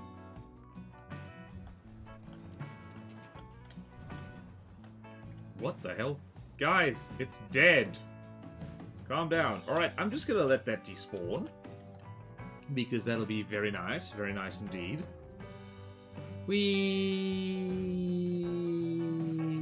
There's the example of the anti-plasma armor I was talking about earlier. This kind of cross-hatched alloy. Cross-hatched alloy and air because this like kind of completely ruins like Plasma's ability to propagate, so it works really well. It means that Plasma doesn't actually work very well against the Hypernova. I recommend a Pierce Laser, preferably on a platform that is not susceptible to Railgun, which can be a bit of a tall order. I've been watching a lot of videos from like an Australian YouTuber, so if I have a bit of an Aussie twinge to my voice, it's because of that. Shout out to my Australian viewers, I know you're out there somewhere. According to analytics, most of my audience is from the United States, as can be expected, because the United States is the largest technically English-speaking country. But yeah, shout out to the Aussies and everyone else. Alright, okay, nope, not hanging on to the Harmony. Alright, the Dawn Cutter moves at... Does this thing move faster than the Harmonies? It does not.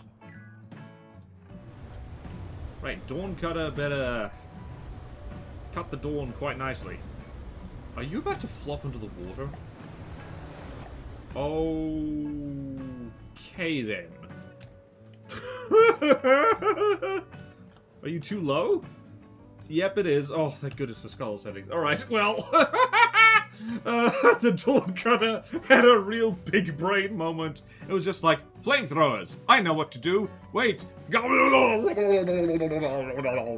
Well, okay, so while this stupidity is going on, I'm gonna... I'm just gonna fill out the spreadsheet. Alright. Alright, Team Twin God goes on to fight Team Lightning Goods. This is the one team that might actually be a problem for these guys. So Team Twin God, we will color you green. I think I can hear despawning sounding. Oh, poor Team Onyx Watch. That's not going to go well for you, is it? Team Scarlet Dawn surprisingly loses. Honestly, I think, depending on how you look at it, like Team, the Twin God and the Scarlet Dawn. Scarlet Dawn, Twin God, and Grey Talons, I think, are the three strongest factions in From the Depths, which is, I don't know, kind of makes sense. It means the Steel Striders are a bit, like, you know, underpowered, considering that they try and obey the laws of physics, the poor silly people. Alright, so Lightning Hoods versus Twin God. Here we go. Alright then, it's the smallest swarm of Twin God nonsense we've got so far. We have 6 Harmony Swarms and 6 Curiosities against... Wait, do I have enough Curiosities? 1, 2, 3, 4, 5, 6. Yes, I do. Against 1 squad of Lightning Hood stuff. And this is going to be an interesting one. It's going to be interesting to see how many Harmonies can be the Terrawalk can shoot down. It is... the Harmonies are slightly faster at top speed than the Terrawatt, so it probably is going to get singed at the very least. Let's see how we go here.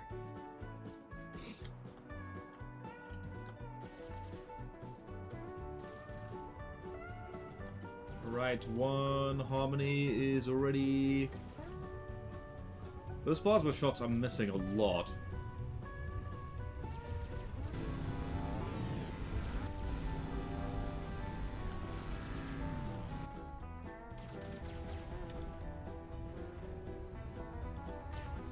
And this is the problem that you need turrets on the outside of your craft. Wait, are those plasma guns... Also, if you're endlessly retreating from the Harmonies, that means those plasma guns can't do anything. Oh dear, this is going to be just a rematch.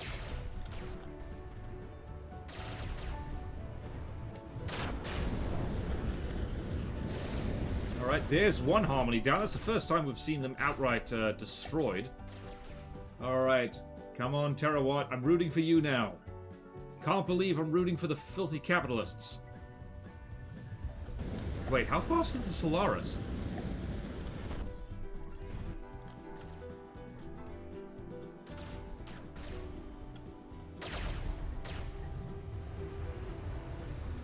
And of course, these bastards keep repairing each other.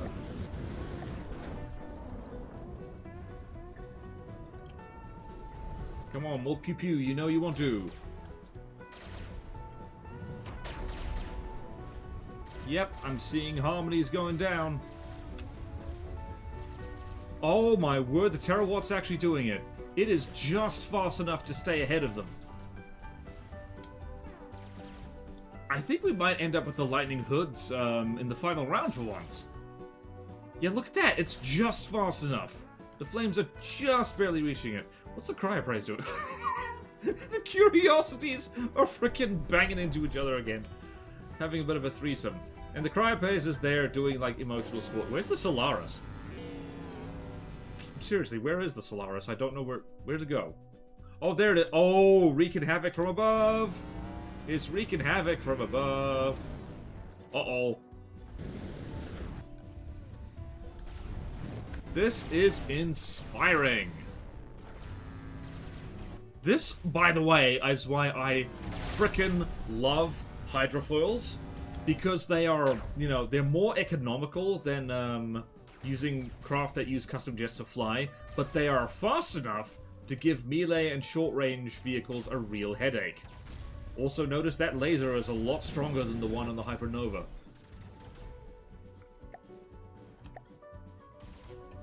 Pew pew pew. Whee! Wow, yeah, the Terawatt is just popping harmonies left and right. And the Curiosities are mostly just going to collide with each other a lot. Wow, it's out of their range entirely. No flamethrowers. Woohoo! See, this is why I use hydrofoils. They're actually really good, as it turns out. Whee! Also, Plasma is amazingly good against small drones that keep repairing each other because they can tear off blocks faster than they can be repaired. Yeah, like, look at this. The Terawatt is actually out-damaging the repair tentacles from this Harmony Swarm. Damn! Harmonies were dominating this whole tournament. Let's just review what they went up against. They burned the Steel Striders to death, and they did the same thing to the Scarlet Dawn. Yeah, no, like, they couldn't be 3 for 3. I'm loving this. This is very satisfying to watch. Down you go. Wait a minute. Oh, the Terawatt doesn't have salvage activation. Interesting. I've got to make a friggin' Plasma Hydrofoil thing. I suspect that might actually be really good. You know, just a thought. Also, I've got to figure out the bread, which probably shouldn't be that difficult. That changes the plasma charge depending on the size of the target. I wonder if that could be done with ACB. I still prefer sometimes to have ACBs rather than breadboard do stuff. I understand some people might take issue with that, perhaps, but I don't know. I think ACBs are way more intuitive than breadboard. Call me crazy. It's just like, when thing happens, do other thing. Whee! I'm gonna have to go see what plasma goodness is in the automatic control blocks, or automated rather. Wow, how is the Terawatt outpacing these guys? Hold on a second, I want to see something here. How fast are you going, sir? You are going, varying between 100 and 90-something meters per second. How fast are the Harmonies going? They are going considerably less than that. Wow. Just trying to remember what did the Lightning Hoods fight before? They fought the White Flayers and the Onyx Watch. Absolutely dominated. I think the Terawatt might be terrifying. Oh, thank goodness for the lack of lag. Oh wow! The Solaris has just been like riding, just been flanking this whole swarm this whole time and just murdering the Curiosities. And there, and there's the cryopraise. Oh dear. Wow, those short-range lasers are no joke. Yeah, there's good reason why the Lightning Hoods are actually actually one of the things that newer players in particular are really scared of. Because they're fast, and they have, like, pretty good energy weapons. Like, of course, their easy and medium stuff is not that amazing. But yeah, Alright, wow, that's the first time this whole tournament we've seen a harmony, like a swarm of harmony swarms just get deleted. Yeah, that's it. Wow, that was, you know, that was more, I knew the Terawatt would take a few harmonies down, but like, yeah, it's just scratch damage, look at that. And this, by the way, for anyone wondering, it is a good idea, even if your craft is mostly alloy, to have like a metal skin on it, because that is fireproofing, and it works extraordinarily well. Cannot recommend it enough. Looks like the Lightning Hoods go to the final round. Holy crap, that's awesome. And the Twin Guard, surprisingly, go down to the losers bracket. And they get the bye over here, and yeah, that'll be really neat. Alright, so you green, you red, and then we get to head on to the losers bracket, which is going to be a great time, hee hee hee. Alrighty, down in the losers bracket, we got Team Deepwater Guard versus Team White Flare. So this is a 3v2, so we got 3 Deepwater Guard teams versus 2 White Flare teams. So here we are, we've got an armada of wooden stuff, versus a slightly smaller armada of not wooden stuff. So here we go. The White Flares actually have multiple flamethrowers on their side, so this might not go well for the Deepwater Guard here. Also, thank goodness for a nice crispy frame rate. Ah yes, it's amazing how fast 16 frames per second looks when you're used to 6. Alright, I think the White Flares are going to do this one because they have armor-piercing rounds, and flamethrowers, and missiles. Where are these missiles going? They were headed for the Paraiba, and one Paraiba is a little let rip. Oh, look at that! The wreckers are being all wrecky. Yeah, I think the flamethrower craft are going to do a real number on the Deepwater Guard here, although that wrecker did manage to set itself on fire slightly. Ah yes, the flying squirrels. I kind of forgot about them. Mate, what were you doing? Alright, it is a little bit hard to see the chaos here. Slashes are scratch paint. The Paraiba, as per usual, the Paraiba has gotten bonked a lot. And one wrecker is setting the other one on fire because the White Flares. You can't... White Flare rhymes with Team Player. Never forget. I've never actually seen wreckers collide with stuff. There's some very unfriendly fire happening, right? Yep, that wrecker is 2 damaged, unfortunately. And that Paraiba is despawning? Yep, it is. Is anything going to attack salvage? The older stuff does, that's for sure. Alright, what's happening over here? The swordfishes are doing the circle. Of course they are. What is that? Marauders are over there. I think the Repentances are just running around shooting the hell out of... What even are they shooting? Right, the Flying Squirrels might actually take it for the Deepwater Guard. What beat the Deepwater Guard, actually? I'm trying to... It's been years since you... Actually, the team... Right, they lost this is their... Okay, let's try that sentence again. The Deepwater Guard hasn't won anything. For some reason, I thought they won against the Honor to Watch. They didn't. The one flying squirrel managed to run out of materials and then fell out of the sky. And that was awkward. There's the Harrow doing harrowing things. Once again, everything goes for the Paraiba because it's a big blob filled with guns. Oh, something just respawned over there. What was that? That was an Atlas. Slasher probably ripped it to pieces. What's going on over there? I'm seeing another Paraiba getting... yep, it is going for a swim, as it does. And the Slashers are drawing fire. This one is... Whoop, what was that? That was a swordfish by the looks of it. I'm not sure what happened there. Alright, so... I'm trying to think what on Team White Flare can reliably hit a flying squirrel. Probably the Slashers, honestly, because they have high velocity APS. Not that it's easy to shoot down squirrels with high velocity. Well, it's not easy to shoot down the squirrels with any kind of weapon that has a velocity. And I don't mean the Scarlet Dawn thing. The Sea Vipers over here, they're providing emotional support fire, very important. Yep, that is a very dead Paraiba. And that is... Swordfish, Atlas. Oh, wow. Oh, this slasher lost its turret. Not sure how that happened. Yep, there was a lot of carnage happening around here. What was that? That was a wonder.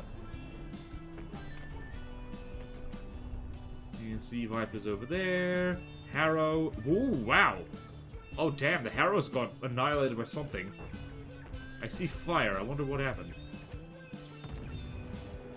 Swordfish, just bit the dust. Right, so, marked contrast. The slashers are doing a much better job of hitting the swordfish than the poor Alcazar ever did. That looks like a... Yep, that's another Atlas biting the dust. And... flying squirrels being more flying squirrely. Everything is aiming for... What is this fellow over here? So the swordfish. Right, what is this? This one had its turret removed. This intactile slasher thing over here is aiming for... Aha! It is aiming for the squirrels, finally. Those are decently high velocity shells. They might be able to... They just did. Yep. So the great thing about the flying squirrels is that the moment you pop one of their fuel tanks, the whole thing just kind of burns to death. Thank goodness. Imagine if they didn't. That being said, the slasher is on a strict time limit because if it takes too many shots to the head, it is going to die. There's one repentance. It is dead. Well, it's going to be touch and go here for a while. And unfused cramshell moment. Anyone else think it's a little bit silly that cramshells need fuses to, like... Well, no, let me rephrase that. Oh my god, the Marauder is actually coming in clutch. It turns out that's what Marauders are good for. They're the siege guns which no one focuses on, and then they blow things up. I think the Deepwater Guard might actually win this. I think, let's have a look-see here. What's left? What's left? We have... There's 2 slashers, 1 repentance, and a bunch of flying squirrels. And then all the Marauders and all the Sea Vipers are intact.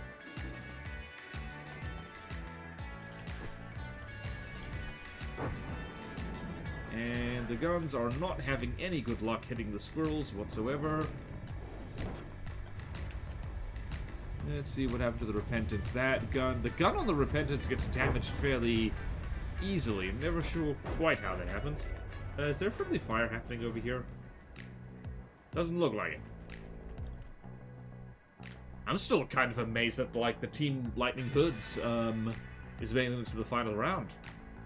And again, like, the teams were picked based on what my personal experience of, like, what I keep running into in the campaigns, and also other people's personal experience, so I didn't do a statistical, like, study on this. I'm not even sure how to do that. But, yeah, like, these are the teams which, like, you know, these are the teams. That's what makes this interesting, because we've already seen, like, the weakest craft and the strongest craft and all that, the boss craft and all that kind of stuff. And they're kind of predictable in the sense that it's either the Grey Towns or the Scarlet Dawn that win every time. I think this is the first, like, faction craft tournament-y style thing I've done where the Lightning Hoods might actually win, where they're actually making it to the final round. Which is pretty neat. I thought this Marauder was on fire, it was just the muzzle flashes from its guns. Slasher, 80%, Slasher, 74%. Oh, hello, what happened to you? Oh, one of the flying squirrels seems to be damaged. It does not take much to put a flying squirrel into a death spiral, by the way. Can the Marauders actually... Oh my goodness, those crabs actually doing things. Wow! You know, I was kind of joking at the start of this video where I said, like, that... that, like, off camera the Marauders would, like, win the whole thing. But, like, honestly, they're doing work here. Crabs are good against ships, as it turns out. Which is why when I force myself to make ships, it's gonna be a real headache to make them cram-proof. For anyone wondering, if you don't want to make your ships incredibly fast, or have them, be like, or have them stuffed to the gills with that defense. One thing you could... Whoop, that slasher just disintegrated over there. One thing you can do is have them sit very low in the water to make it more likely that crams skip off the water or just plain old miss.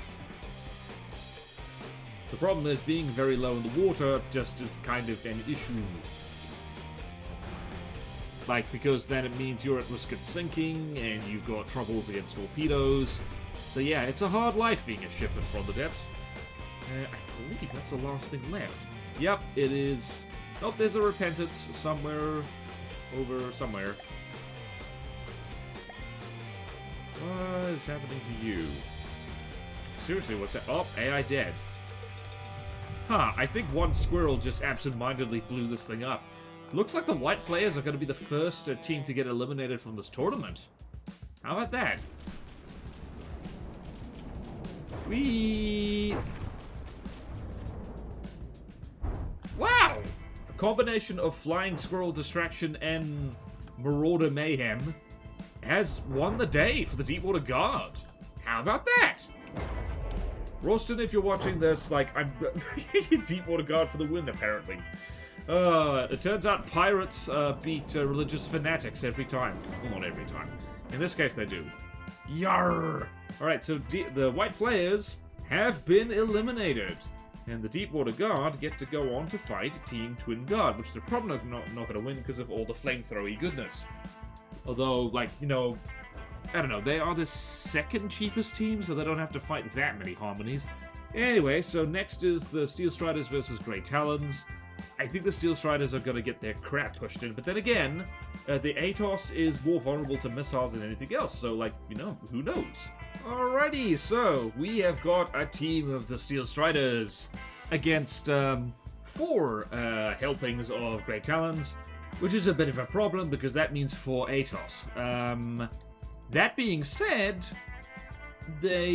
what is going to happen here? I think if the Thresher Shark acts as like the decoy again, hopefully all the other little craft can, in particular if the Caspian can get around behind the Atos, it might be able to like murder them wholesale, so we'll have to see.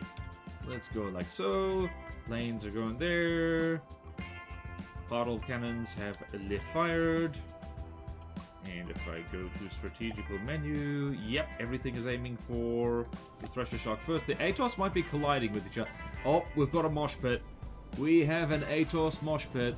Once again, the Lampreys descend. You stop that right now. Listen, there is time to make more little Atoses, and then there's times to, like, fight. How much damage did you do to each other? Not actually that much.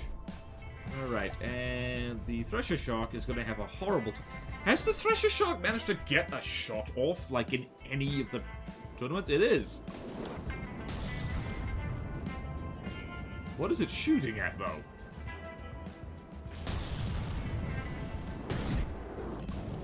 What's happening over there? The Caspian has taken a little bit of a hit. The Excalibur is letting rip in all directions. The Lampreys are... The Lampreys are, like, downsiders, so they, like, try and fly straight over the top of something. Are they fast enough? They're easily fast enough to catch the Thresher Shark. Looks like the Atos are all focusing on the Lampreys. Not the Lampreys, they're focusing on the Thresher, and that means stuff is getting behind them. Right, those two tried to make a baby. That one didn't. Yeah, so there's like 8 frontsiders here. Alright, Plasma has gone pew pew pew.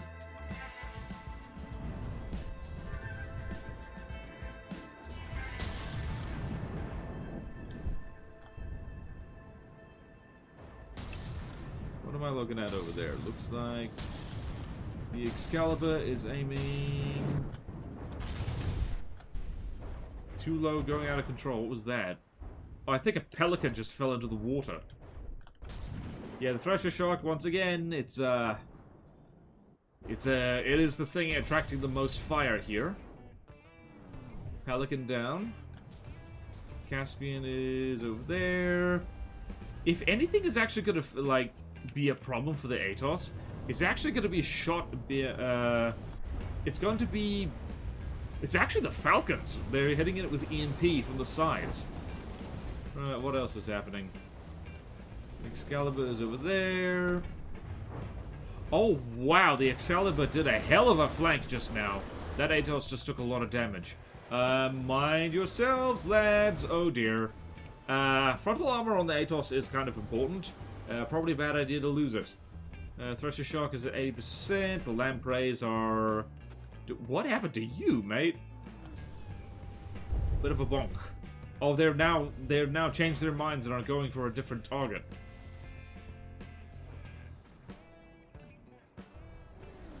The Steel Striders might take this, actually.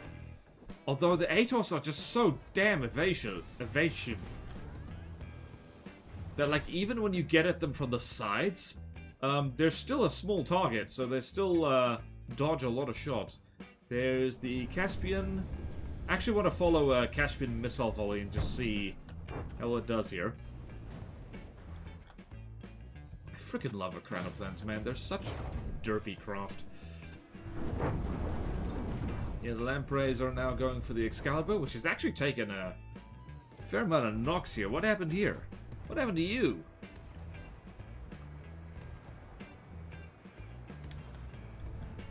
Also, try to remember if these things have, like, AA mantlets or not. And they're still aiming for the Atos by the looks of it.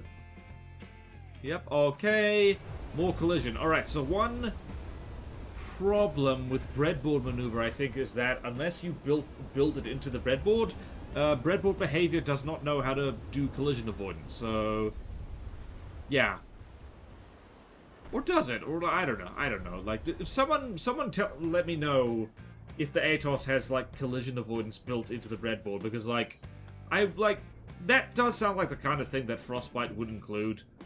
Because Frostbite is frighteningly good at making craft in From the Depths and doing bread and stuff. The Thresher Shark is at 70% health. Its main gun is not working, and that is a huge railgun in there. My goodness. I do like advanced cannon where the 8-meter loaders are kind of laid flat, and though in this case it's not. Also, fun fact for people, best not to have your railgun charges be like at the top of your turret, because they are very, very expensive. And if they get shot off first, which they almost certainly will, that is a bad thing. This Atos is not maneuvering very well. It might belly flop very soon. It is going to. There's one Atos down. Yep. Oh my goodness. Is it gonna? Yep. Down you go. There's another Atos over there.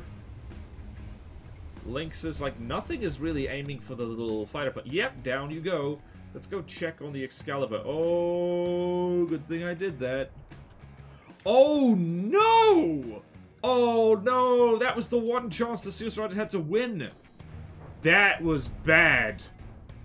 Oh, the Caspian, like, frickin' collided with the Excalibur.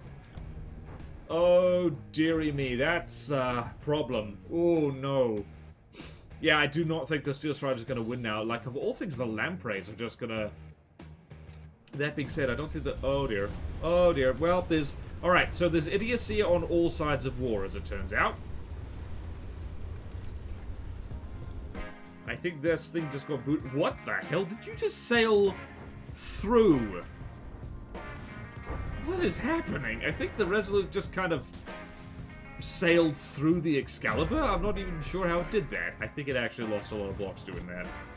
I think it might have had a bit of a scrape. And now the... Where did those come from? Now the Pelicans are just going to wipe up, by the looks of it.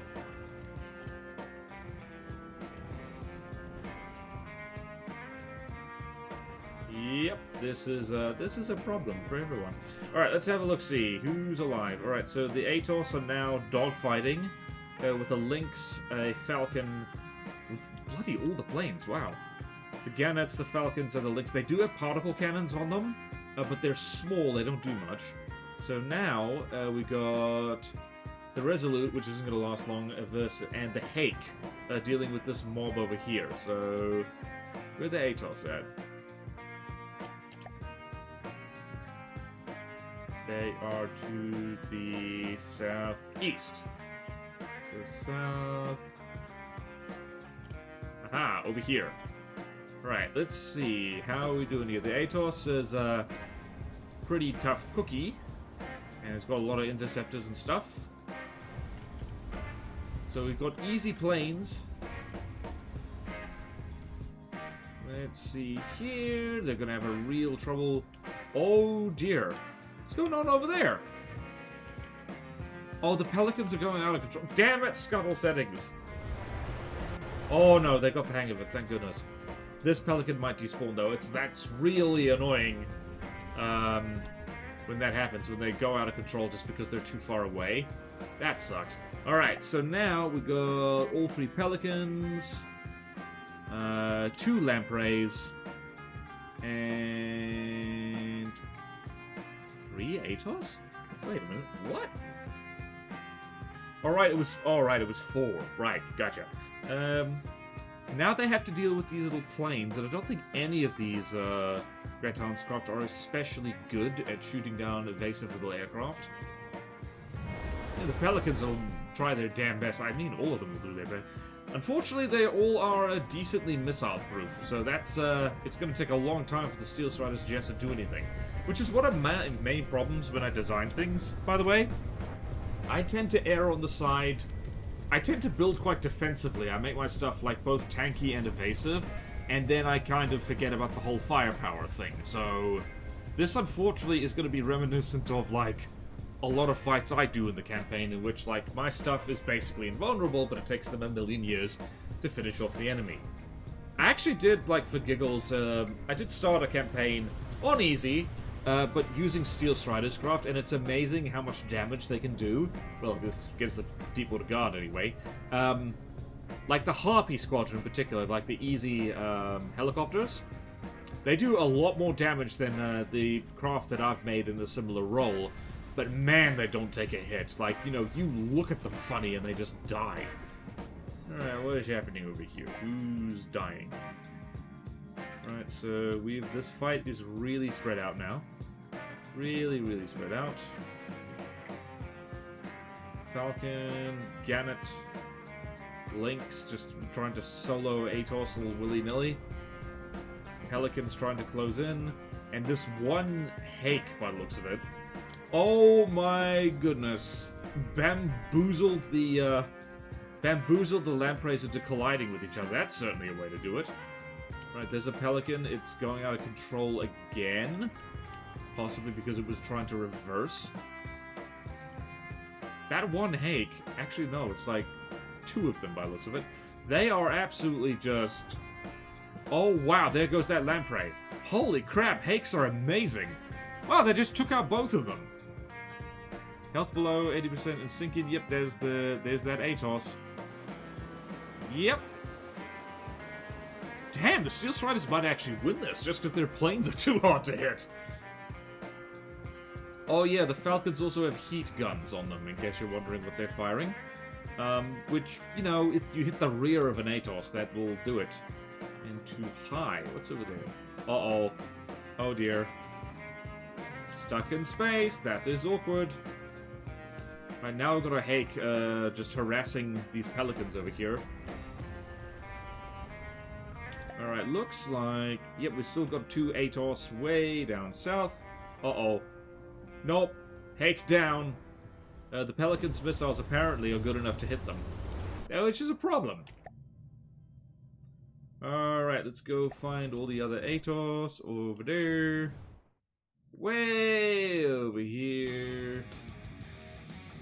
Just being dog-fought a little bit.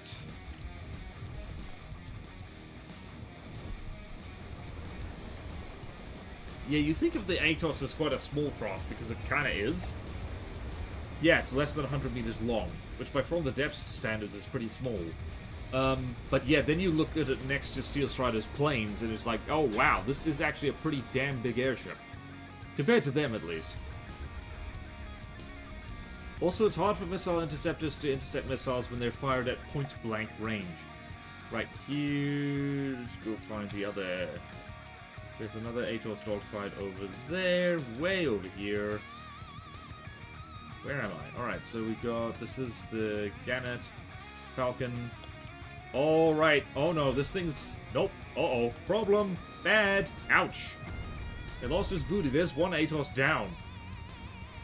How about that? I was not expecting Steel Strider's jets to be able to, I guess bamboozle the Atos into, like, falling from the sky. This thing is not going to be fighting back anytime soon. Alright, so that's the one over here, far to the south. Falcon Squadron has just swapped targets, heading for this slightly healthier Atos over here. And this thing is going to... This thing might end up getting AI deaded, because I think it is... What's happening here? I think it's going to try and do its best to maneuver, but this one Gannet, actually no, two Gannets are going to just like harass it until it falls into the ocean. Got one Atos way over there. Let's go lock onto that Lynx. Lynx and Falcon just there. Wait, was that a Falcon? Alright, this Atos is by far the healthiest one. Yep, that is absolutely... Yep, Falcon is just running around, pelting this thing with tiny heat shells, which is not doing much against the front armor. Something just exploded. Yeah, when the Falcon gets behind the Atos, it's like... I really want to now make an superiority fighter, which just... It fires, like, really fast little heat shells. Or just AP heat, perhaps. Because I suspect it would work really well. More cost efficient than using lasers, that's for sure. Alright, so this thing is all the way over there. Let's go have a look-see down south again. These plasma. Here's the thing about plasma. It was introduced to, like, make flying bricks less of a pain, I guess. But, wait, where am I going?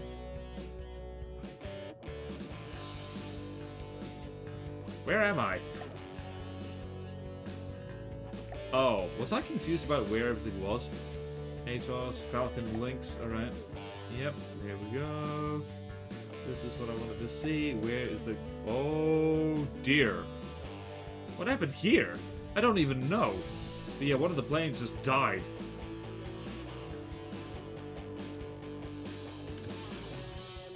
Also the fact that this friggin' airship is managing to backpedal. Oh dear, that's very dangerous, buddy. Don't do that.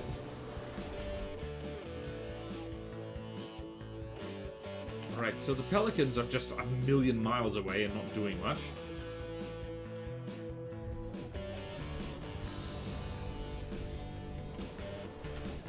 That thing over there is too high. Oh dear. This Atos might very well just reverse straight to the ground. No, it isn't. This thing's flying in an incredibly wacky way, but it's like the, what are these things? The Gannets are slowly wearing it down. This is the problem with fleet fights. It's hard to keep track of everything at once. Also, this little rubber box is right where the AI is, so... If the Gannets manage to put some EMP missiles right there, then it's game over.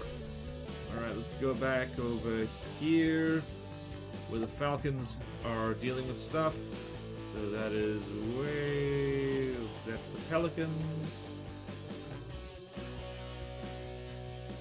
Uh-oh. Thought the Falcon, like, fell into the water. Oh, this Atos is not winning. It is doing a spiral. It is very spirally.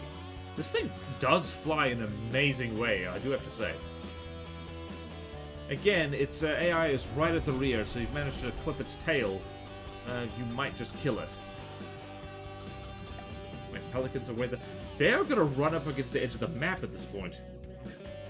Right now, we have to go find the Gannet Squadron, wherever it is. Uh-oh. This thing might go out of control if it flies like that. How are they material-wise? Oh, that Falcon just got winged.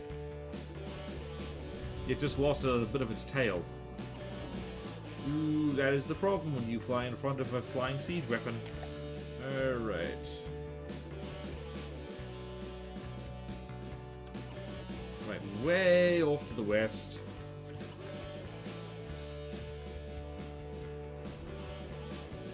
So now we got these pair of Gannets. still harassing this Atos right here. And now the Pelicans are trying to shoot them. Yep, that was a miss. And these things might despawn if they stay too high in the sky. They might despawn if they stay too high in the sky. That could be problematic. Right, way to the... Where do I want to be? East. I want to be east. Pelicans might actually run out of materials now, think about it. Alright, so there's another Pelican going over here. Way the hell over here. Thank goodness I can lock onto stuff from a million miles away. Ah! The Atos just shot itself. That's not good. Whew, this is a long fight. This is a brutal fight. Neither of these teams wants to lose. That's for sure. That's for darn tootin'. They are about to hit the edge of the map here. And that one Gannet is just keeping... just keeping all the Pelicans and the other Atos, like, busy over there. Let's see, that one... Hold on. Let's see, how much resources do you have, mate? Plenty. Yep. Yeah, they are... looks like the Steel Strider's jets are actually going to outlast... they're actually going to outlast... Where are you going? What the hell? It looks like they're going to outlast them because the Atos, they do burn through materials quite quickly. Could take a hot second, though. I'm going to hang out over here because it's more interesting.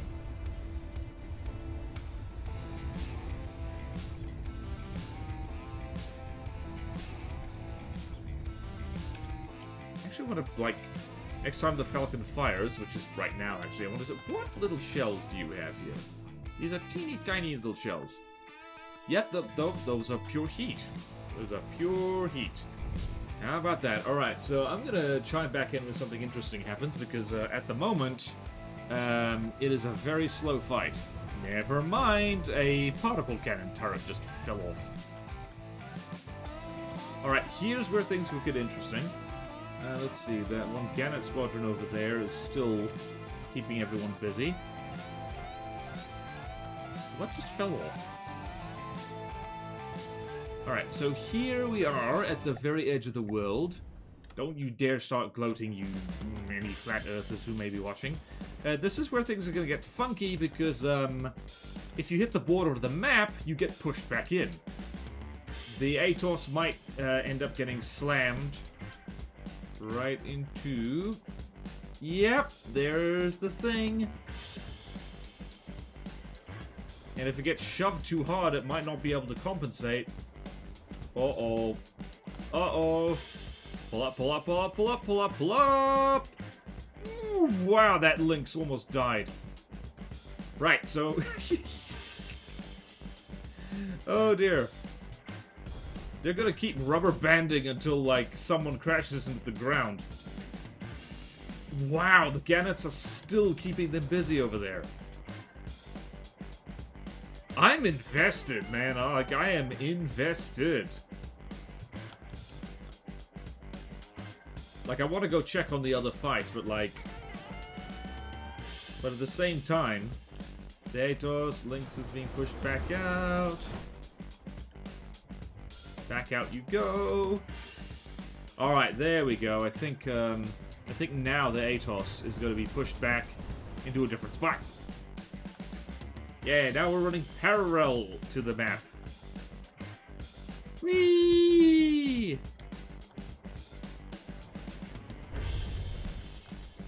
Uh-oh. I think the Atos might be falling out of the sky. Can it correct? It surprised us before. Bloody hell, whatever, like, here's the thing. Regardless of whether it has collision avoidance built in or not, like, Frostbite did an amazing job with the bread with this, on this thing. It flies like a dream. Right, I need to go over here. Gannets are managing to keep... Haha, 69, the funny number. It's funny because this is the sacred number of clowns. Right, so now...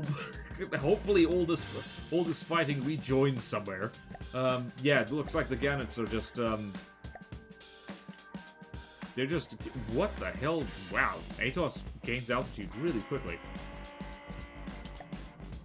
How is the Atos doing? Pelicans at 40k. See, they keep picking up more salvage from this. This is kind of why the custom battle setup is probably a little bit better. Also, I just remembered I can do this. Alright, Falcon Squadron. This thing took a little bit more damage. I'm not even sure how.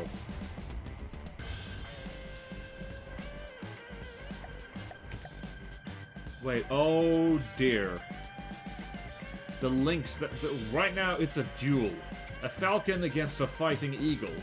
I didn't just make that up. The Atos, the lore for the Atos is that it's named after, well, or inspired by a small eagle that is like native to like the Great Talons region, or just to the east of it. So it's pretty dope. Falcon. Oh no, the Falcon is managing to run into its own missiles. Ooh, that's not good. Oh, AI dead. What's AI dead over there? And too low. Oh no, one of the Gannets just died. Oh boy, there's just one Gannet left. I don't think it's gonna win. But like, I think we owe it to I think we owe it to the Steel Striders.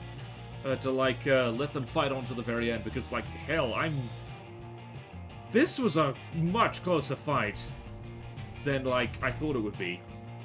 All right, so the one hope for this Falcon is if this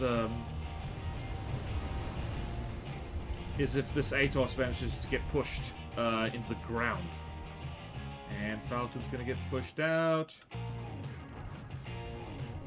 Oh wow! Oh no!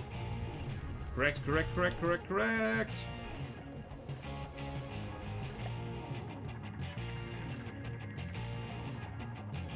Damn, Slum.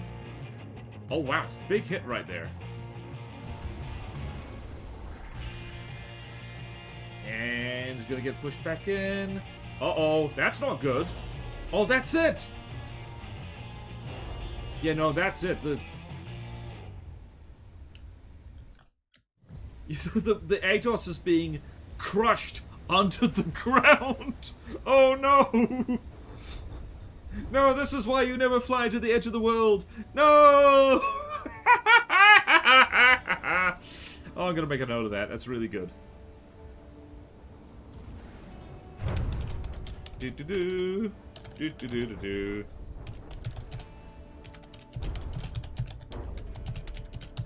Whee! Damn! I wasn't expecting like 3 out of 4 Atoses to die. Now this poor Falcon needs to fly all the way back there and try and...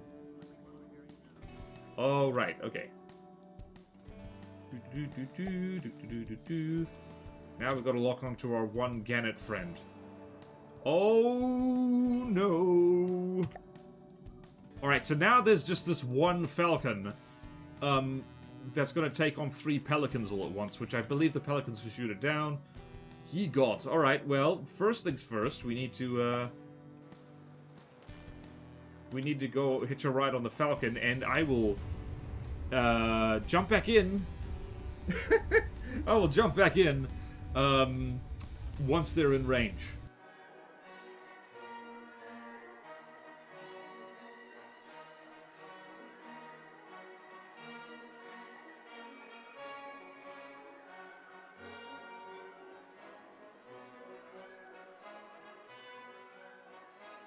While we're just flying here, I just want everyone to... Because this pilot's flying to his death. Like, we know that, he knows that, they know that, he, she, they, whatever gender this pilot is. I'm seeing the bullets starting to fly in now.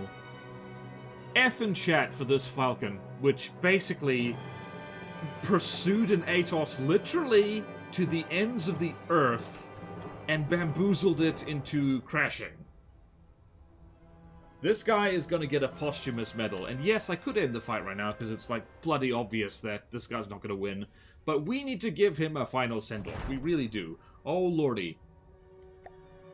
Right, let's see how much materials the Pelicans have. They have a lot.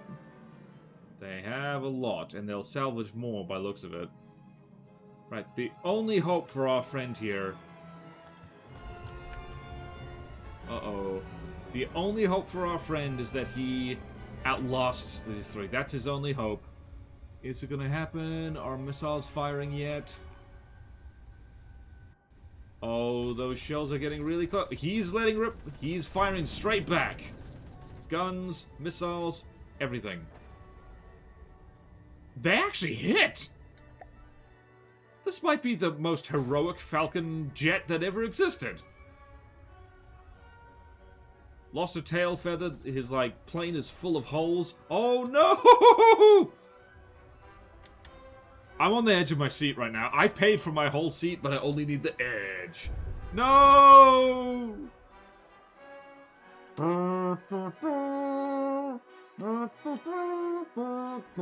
Here's the thing. The Steel Striders has now been eliminated from the tournament, but that is a bloody legendary fight. I tell you what. Like... Hold on. Yeah, all the Lampreys and Atoses like died, plus one Pelican. What a fight! Round of applause for the Steel Striders. Round of applause. Hell yeah! All right, we're gonna go back over here. There we go. Oh jeez. Oh lordy. Next fight. Right, we got to do spreadsheety stuff. Okay. Steel Striders has been eliminated, unfortunately. Damn, that, like, seriously. I'm gonna reverse engineer the Falcon, because damn, they make me happy with their existence. Alright, next is Team Onyx Watch versus Team Scarlet Dawn. I think we all know what's gonna happen there. But, you know, it's worth doing. It's worth showing what will happen. And here we are, Team Onyx Watch. 2 helpings of the Onyx Watch versus the Scarlet Dawn. The Hypernova's gonna kill everything. We already know this. Let's begin.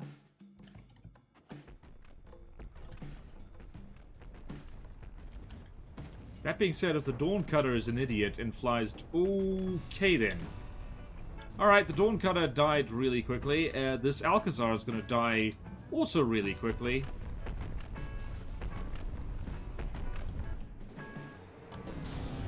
Wow, the Hypernova's taken more damage than I thought it would.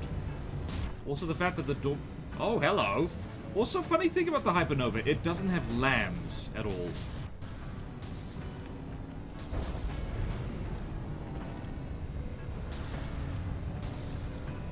No way those crams are gonna hit. They're not. Unfortunate. Yeah, this Alcazar is getting its socks absolutely rocked. Those are big shells. Those are very big, very armor-piercing shells. And it looks like the Rooks might be one of the few things in this whole damn tournament. If the, like, take your bets now. Is a single cram shell gonna hit the Hypernova? Somehow I doubt it. Man, I hope there's not a bloody rematch at the end. Right, looking at the stats. Wait, there is going to be... Okay, I'm going to shuffle the next few rounds so the Scarlet Dawn don't fight the Great Talons again, because we don't do rematches around here. That's silly. Hypernova's at 91% health. Now, one Alcazar is not doing very well.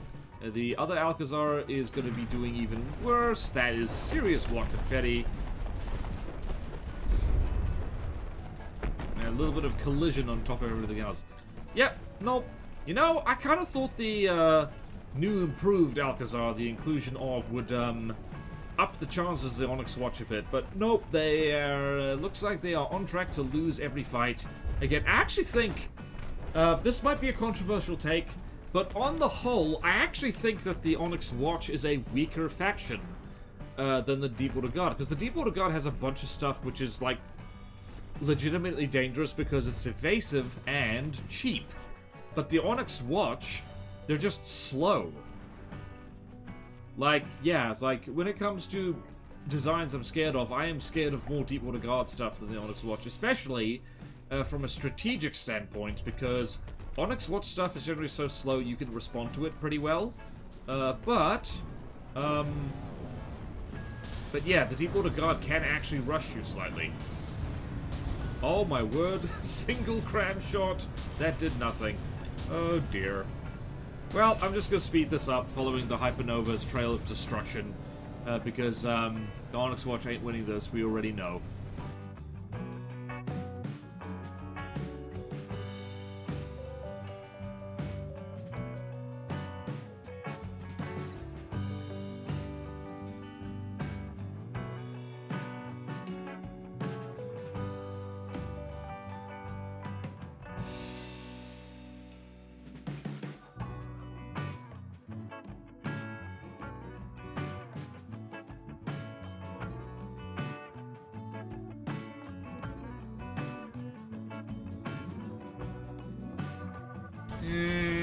The Hypernova is killed both Alcazars, it's just killed both Rooks, and bad things are about to happen to the two catapults. And we're just going to zoom in over there, and which one of you lucky fishes is going to die first? You are going to die first. Is it any wonder that most people do not bother with cram cannons at all, when this is what's waiting for you at the end game, and there's like literally no point, well, at least in a meta sense, to learning how to make cram at all. Well then, that was a solid ass beating. Okay, so we're gonna do some reshuffling here. So the Onyx Watch has been eliminated about as hard as you can get from the tournament. And, whoops, I didn't want to do that. So, Scarlet Dawn goes here. They're not finding the Great Talons again. I refuse, because we've seen that.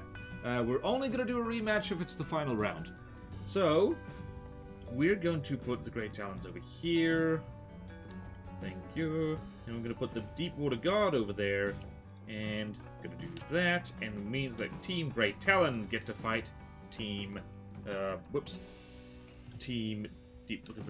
Anyway, it's gonna look like that. Alright, so the next fight is gonna be Team Twin Guard versus Team Grey Talon. Right, let's get that set up. Alright, this might be the smallest Harmony Swarm ever seen by mankind. It's only 3! Because the Grey Talon's team is actually quite cheap, roughly 500k, and Team Twin Guard is about 150k, so that's like, you know, 3-on-1 team-wise. Here we go! I don't know who's going to win this one. I frankly don't. Well then, that's not a nope, I'm not redoing that. Sorry. Sorry, it's how the dice rolls. I'm not sure. Okay then, Curiosity just got vaporized. Right, all the Harmonies, as expected, is heading straight for the Atos. And like, as per usual, everyone's shooting at the Curiosities, which is the least dangerous thing right here. The Atos is just fast enough to stay out of reach of the Harmonies. Bloody hell, this thing's fast. Like, I think it's faster than advertised. How fast are you going? 120 meters per second. Harmonies are going at less than that. Okay, nope. Just like that. I think... Oh, never mind. Uh-oh. Bonk. Hug! I think the Harmonies will win from... Oop, hug!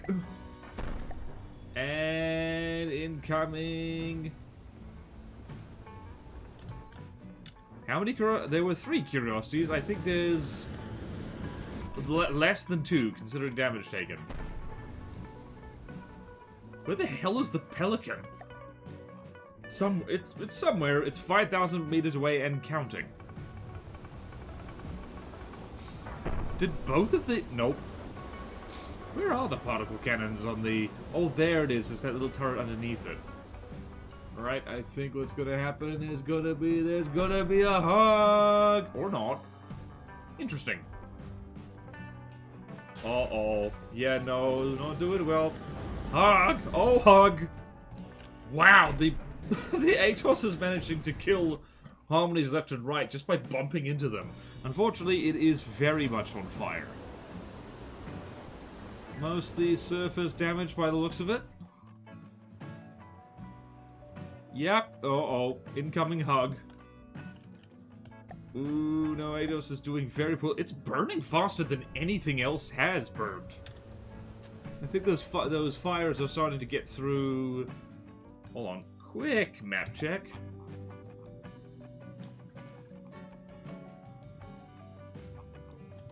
Where the hell's the Pelican? I think the Pelican despawned from being too far away. Yep. Yep, nope, it's just the Atos. It's losing horribly. Uh-oh, we might end up with a rematch here. Oh, dear. Or not. Or the Atos can snipe a bug out of the sky. Willy-nilly. Oh, it's 68% health, but almost all of it is surface damage. You have to... Ooh, you're getting very close to the water, mate. Ooh, okay. Let's see if the Atos can clutch this one. Now it's actually finally making some distance with the flamethrower drones.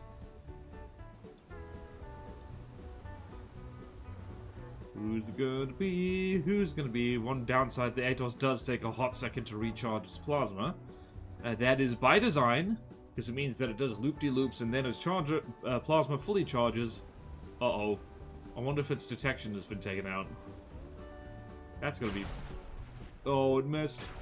Oh, it missed again. Yeah, I know, I think... Never mind. Okay, this could take a hot second, so, This could take... Yeah, this could take a hot minute. Yep. Once again, I think the Atos might end up, retreating to the very edge of the map. So it's just gonna be very slowly waiting for the Harmonies to get shot down one by one, or the Atos to hit the edge of the map, or to fall into the water. We'll have to see, won't we?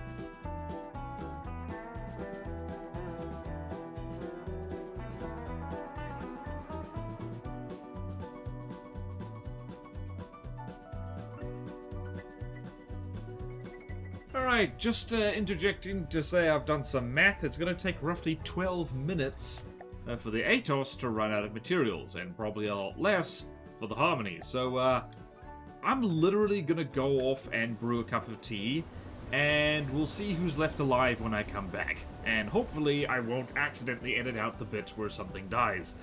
Be right back with ya!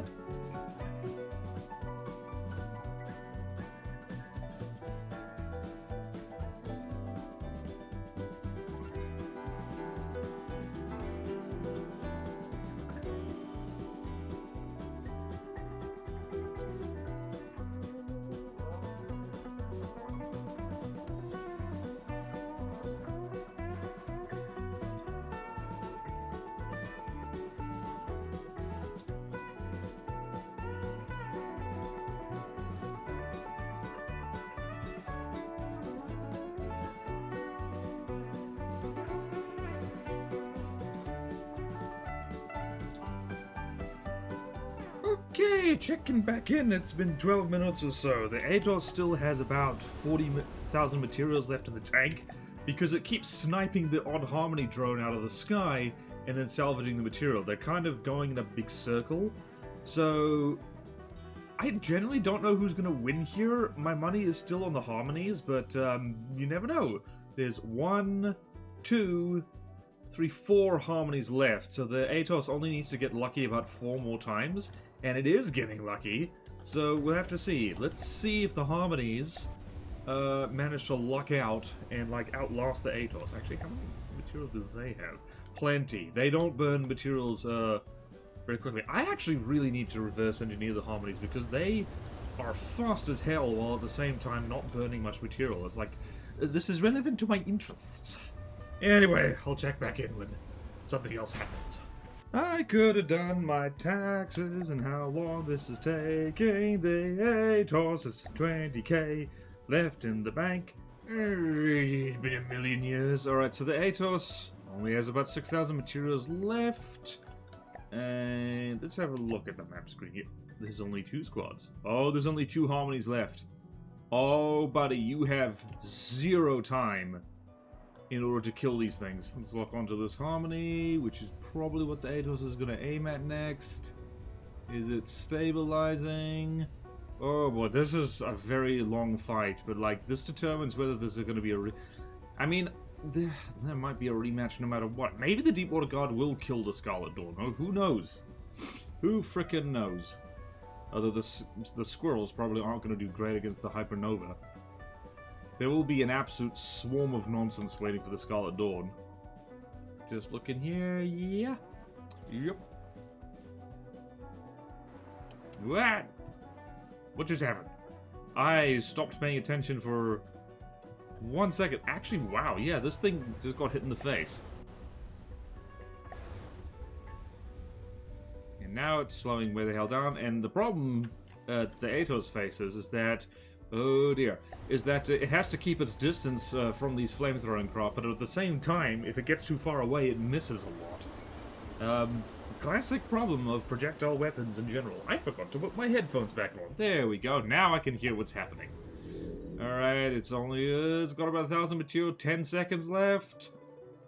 800, 700, 600, 500, 400, 300, 200, 100, and that's it! Atos is out of materials. And the Twin Guard have won! There's gonna be a frickin' Unfortunately, this is an unavoidable rematch. I'm just gonna say it ahead of time. It's almost certainly gonna be the Twin Guard versus the Scarlet Dawn again. Let's see what happened there. And the Twin Guard won. The last one, so well done, Harmony, as you bring harmony to the universe. I'm really hoping that the Twin Guard get to face off against the Lightning Hoods. Actually, no, I don't, because they already did that. It was alright, I actually am looking forward to it, because quite frankly, it was very satisfying watching the Terawatt rip the Harmony Squad to pieces, so, like, you know, I'm biased, alright? I'm hugely biased. Alright, so, Twin Guard goes on there, and the Grey Talons have been eliminated. They did really well. Actually, no, they didn't. They beat the Steel Striders, and that was it. Never mind, they did terribly. Ironically, with like one of the more troublesome godlies like in their roster. All right, Deepwater Guard versus Scarlet Dawn. This definitely won't take a million years.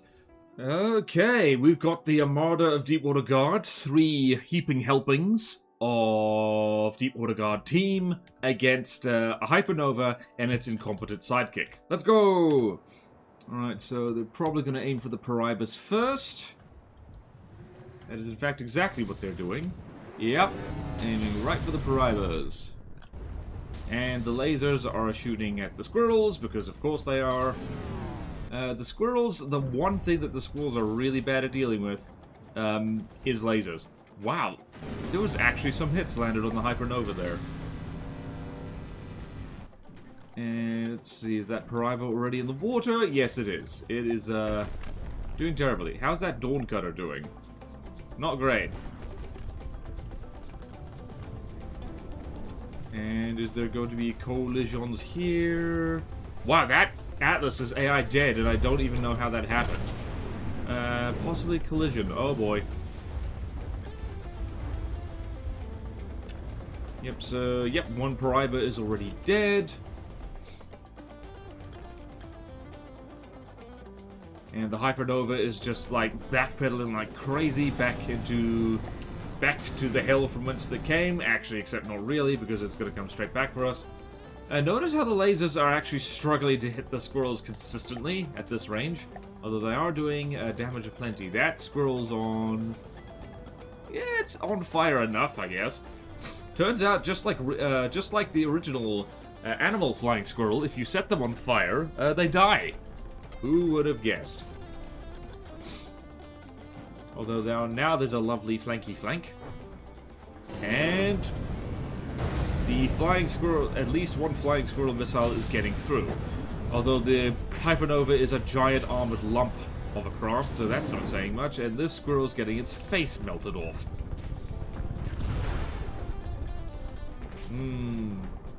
Unfortunate for the squirrel, but this really does show that, like, yeah, it's killing the squirrels and making them evaporate out of existence.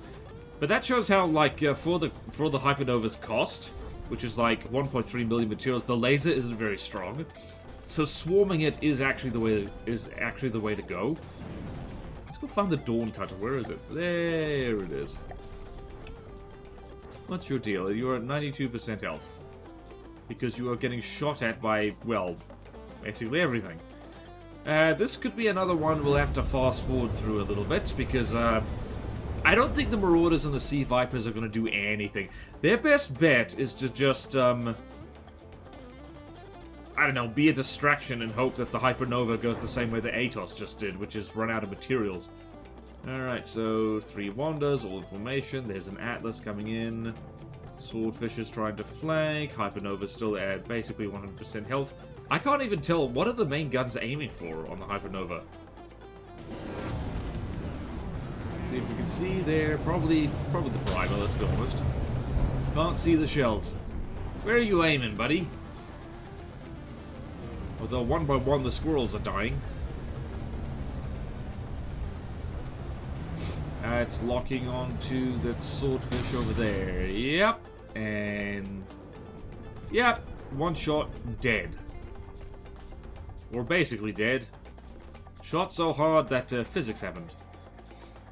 I might need to actually install the, what do we call it? That debris mod. That makes debris inherent velocity from the parent vehicle. I don't know. Oh wow, what's over there? Yep, Paraiba's dead again. I say that dead again, there's more than one. Yeah, it's not looking good for the Deepwater Guard. Who would have thought the Deepwater Guard... Who would have thought the Deepwater Guard would, like, be, you would have thought the first faction would be struggling against the last one. That laser is a disgrace to its ancestors, let me tell you what. Whee! And that swordfish is extremely dead. And this swordfish is also going to be bloody hell. Yep, extremely dead. Funny thing about the Hypernova is that it does have those little incendiary missiles on it, just, I don't know, almost as an afterthought. Because the railguns definitely steal the show. I gotta make me some railguns like that, honestly. Like, they hit like an absolute truck. I gotta tell you that, like, well, there goes another swordfish. Popped like candy. And the Wonders are not gonna do much better. Yeah, the Hypernova's winning this. I say, like, I should be saying, like, Team Scarlet Dawn, but let's face it, the Dawn Cutter really doesn't do that much. If the Marauders manage to put a lucky as hell cram shot into the rear of the Hypernova, that'll be fantastic. It's probably not going to happen. Yep, and one Wander evaporated. And where is the Hypernova aiming? It's probably aiming... where is it aiming? It is aiming for the Marauders now. It has locked onto what is the greatest threat. Yep. Somehow I don't think the Hypernova is going to run out of juice before it murders absolutely everything in sight. How far away is that thing? A long way away, that's what. How is that squirrel not dead yet? There's 3 squirrels and they're not dead yet.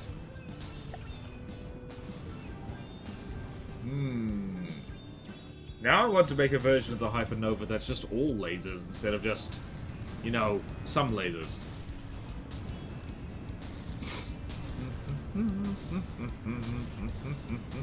I have found that the Hypernova is easier to hit with kamikaze vehicles than, well, basically anything else.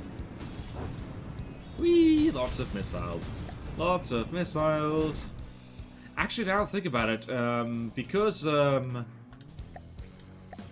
like small and medium interceptors recently got nerfed, it might be more feasible to shoot down the Hypernova with, like, well, large missiles now. That poor Marauder got frickin' destroyed. All three of them, actually. No, the superior combat vehicle! If you were at your true power, you would be undefeatable. And once again, we're seeing why railguns are objectively better than cram cannons, because they're actually managing to hit the frickin' target, mate. Yep. Try evading those just by being small and cute.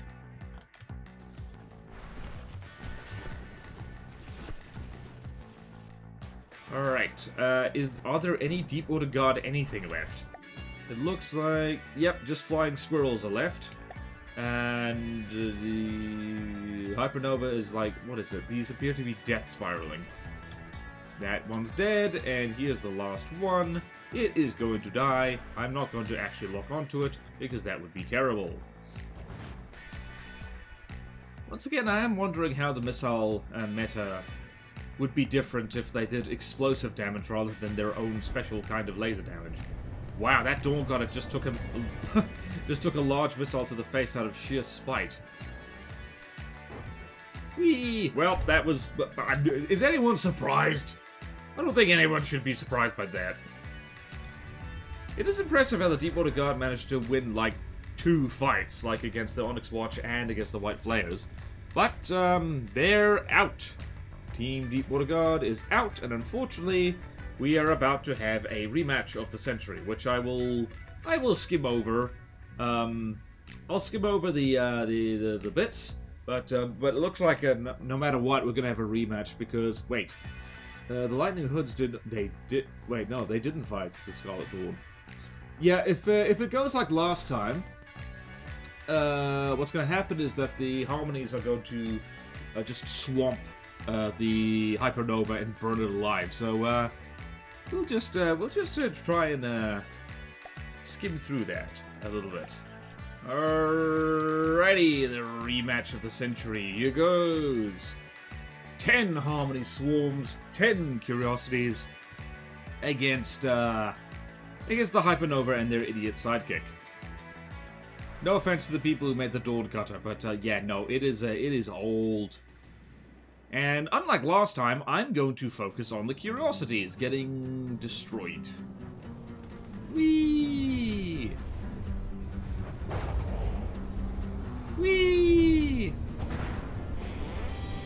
Also, I actually did some armor tests to see what could stop the Hypernova shells. Turns out, 3 layers of heavy armor ducts is what it takes to stop a shell from the Hypernova, which is a little bit ridiculous.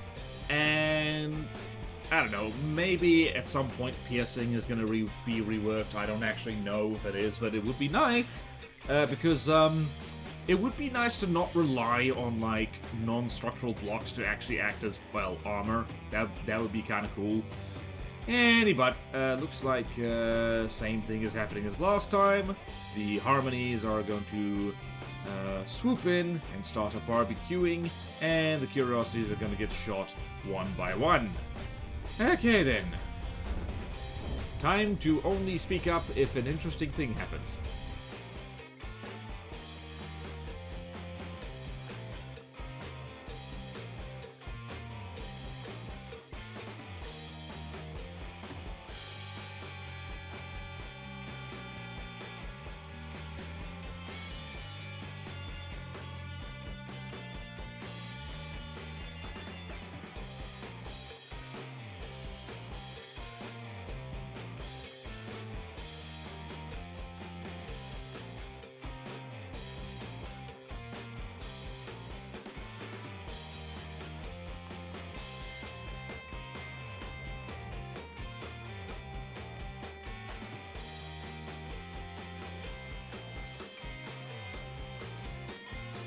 Okay, it looks like the final Curiosity has been AI sniped.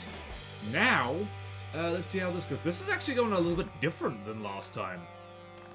The Hypernova might actually start killing things here. Because it really hasn't taken like any damage whatsoever, and is in fact managing to it's starting to bring down the Harmony Swarms. Yep, there's one dead already. And it is easily, those shells are easily fast enough And they've got timed fuses on them to swat drones out of the sky.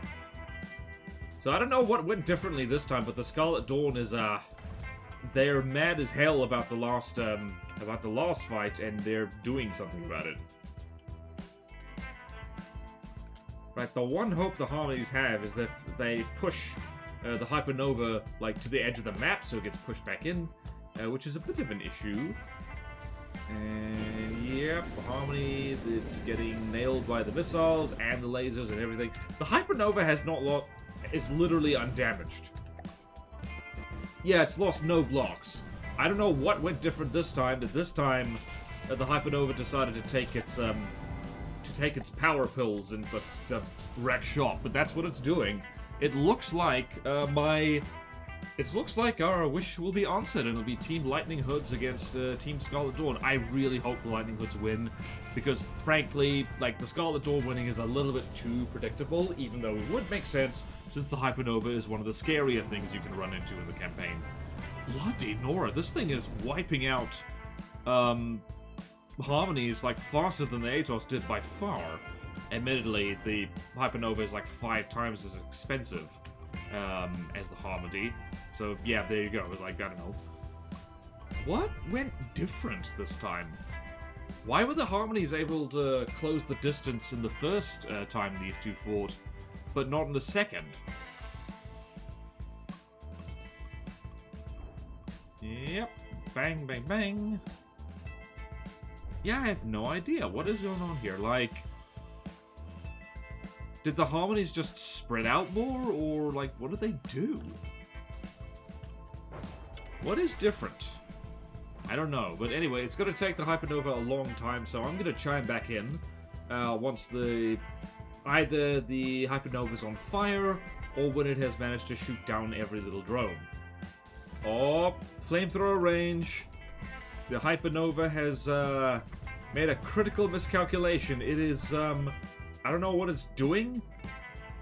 I think it's... What is it doing? Oh, it might be backpedaling properly now. Oh, no. Yep, nope, this is it. Whoa, what an upset. The Twin God was like, ha ha ha ha, we fooled you. We fooled you good. Because now if this thing is strafing effectively in a circle, it's in deep, deep trouble. Yep, it is flying down, trying to avoid collisions, and yep, now the barbecue begins. Which means, unfortunately, we get yet another rematch. Although, considering that this one looked like it was going differently, for a hot second there, I'm eager to see what might go differently in the final one. Twin God might win this. Turns out bomb rushing stuff with flamethrowers works incredibly well. Let's hear it for downsiders, damn. Or bottom-siders, I guess you could call them. Well, this is exact repeat of last time, so, it's time to speed up footage while just, watching the Hypernova burn. Yay!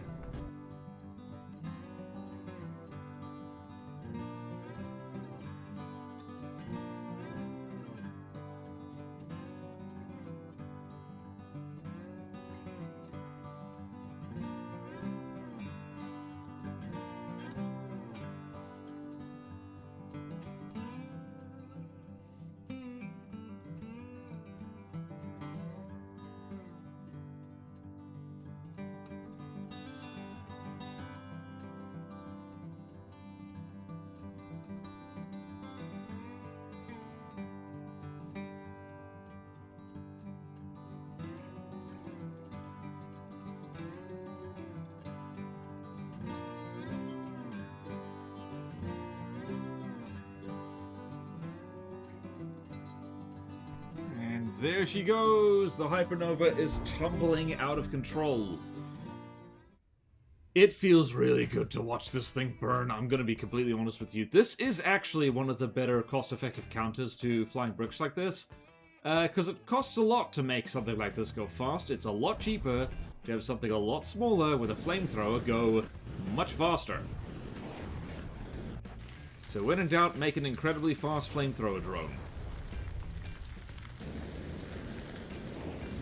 Whee!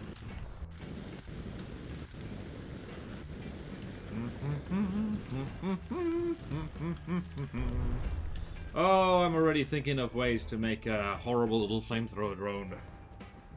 That's gonna be horrible, but also excellent. Hee hee hee. Down you go. Well, it means that the rematch will hopefully have the Terawatt just sniping little drones out of the sky, just like last time, because that'll be really funny. Please don't swim, guys. What are you doing?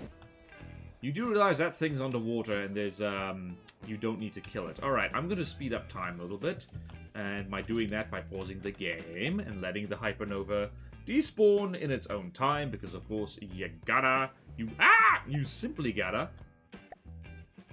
Yay! Now go burn the Dawn Cutter, and don't you dare lose. Right, Dawn Cutter's at 90% health just by accidentally getting like, oh dear, there was a bit of a collision over there. One of the great things about these kind of goofy tournaments is that it makes me aware of faction craft that I was previously unaware of. I knew of the harmony. Now I'm hyper aware of the harmony. Not hypernova of the harmony. It's dead. Haha. Dumpty Dumpty Dum. I do wonder actually if the Dawn Cutter was... Yeah, I think it... Nope, it was not made after, like, before custom jets were introduced, because it very clearly has custom jets. It just walked forward, like, into the fire, through the fire and the flames. Again, cue Dragon Force, because it's good music. Ha ha ha. There you go. There you go, there you go, burning down the deep. I need to say burning down the Deepwater God. That's absolutely not what this is. It's burning down the Scarlet Dawn, which is the opposite of the Deepwater God. They don't use wood at all, the heathens.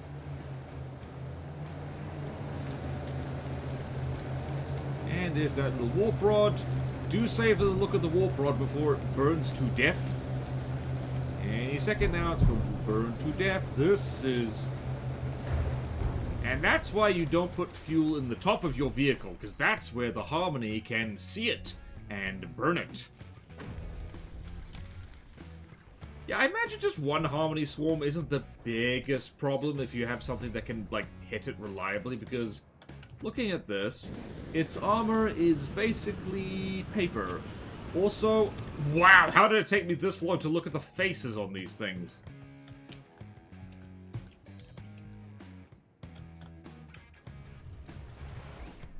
Damn. Well, another win for Team Twin Guard. Time to put that on the spreadsheet. Right, also I forgot to make this green. This is now... Whoop, now it's not... Right, final round. Rematch. Rematch of round 3, like, on the one hand, it's a rematch, and that's annoying, but on the other hand, it might not go the same as the first time. For sure, this tournament's been full of surprises. And so we come to this, a rematch between hated enemies. On the one hand, we have 3 green mad scientist things, and then a swarm of absolute horseradish. Let's go. We'll have to see whether, this goes the same as last time. Because, like, previously, it had me going there for a second. Right, unlike last time, the Terawatt is not facing the Harmonies dead on and has already killed one. Yep, it's going to avoid at least half of them. Yep. Got hit with an Impala. It's also focusing on the Harmonies before the Curiosities, so that's definitely a point in its favor. Yep, this is looking like it's going to be a repeat of last time. Where the hell is the... Something just evaporated into thin air. There's the Cryopraise. Where's the Solaris? There it is. Alright. Terawatt is burning. Come on, buddy. You are badly outnumbered, but that is okay. Let's see. The Harmony Swarm. They're managing to keep... Nope, they're not keeping up. Pew pew, let's see. No, I'm not speeding this up. I don't mind watching this again. It's very satisfying to watch Twin God. Whose side am I on this tournament? I don't even know. Pew pew pew. Which drone are you aiming for, buddy? I heard pew. Yep, that'll do it. That'll do, pig. Is the Terawatt... Where the hell is it? Can't even see it. Oh, there it is. Oh, it doesn't have attack salvage. It's not going to waste time on... Yep, this is basically exactly the same as last time. It's going to outrun the Harmony Swarm and then just plasma the hell out of it. I wonder if their not terrain avoidance, their collision avoidance is working against them here. Because it's quite possible they slow down so they don't crash into each other. And in such a big swarm, that just means that the Terawatt can outrun them. How about that? Well, let's go check on the Harmony Swarms. How you doing? How you doing is the Solaris is just gently following behind them and is vaporizing them bit by bit. And is in fact, it's finishing off the Harmonies that die. And the Cryopraise is right there, emotional support, tiny hydrofoil. Gotta love it. Yeah, actually, I wasn't focusing on the Solaris last time, but yeah, no, this thing is doing work back here.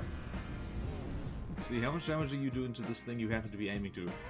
Plenty, as it turns out. A big problem that the Harmonies have is that they are fast enough to stay just in front of the Solaris, which is exactly the wrong place you want to be. How did that thing get EMP'd?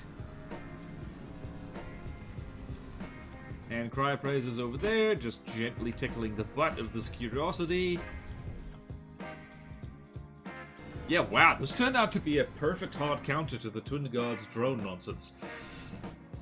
Like I said, I'm not speeding this up because I'm having a very good time. I really gotta use Plasma more. I don't use Plasma because it always ends up being too damn expensive because I'm used to crams and APS. Especially APS nowadays. But yeah, I reckon, like, you know, if I get the hang of Plasma, life will be a lot easier for me. You know what's a good self-imposed challenge to improve your use of one particular weapon system?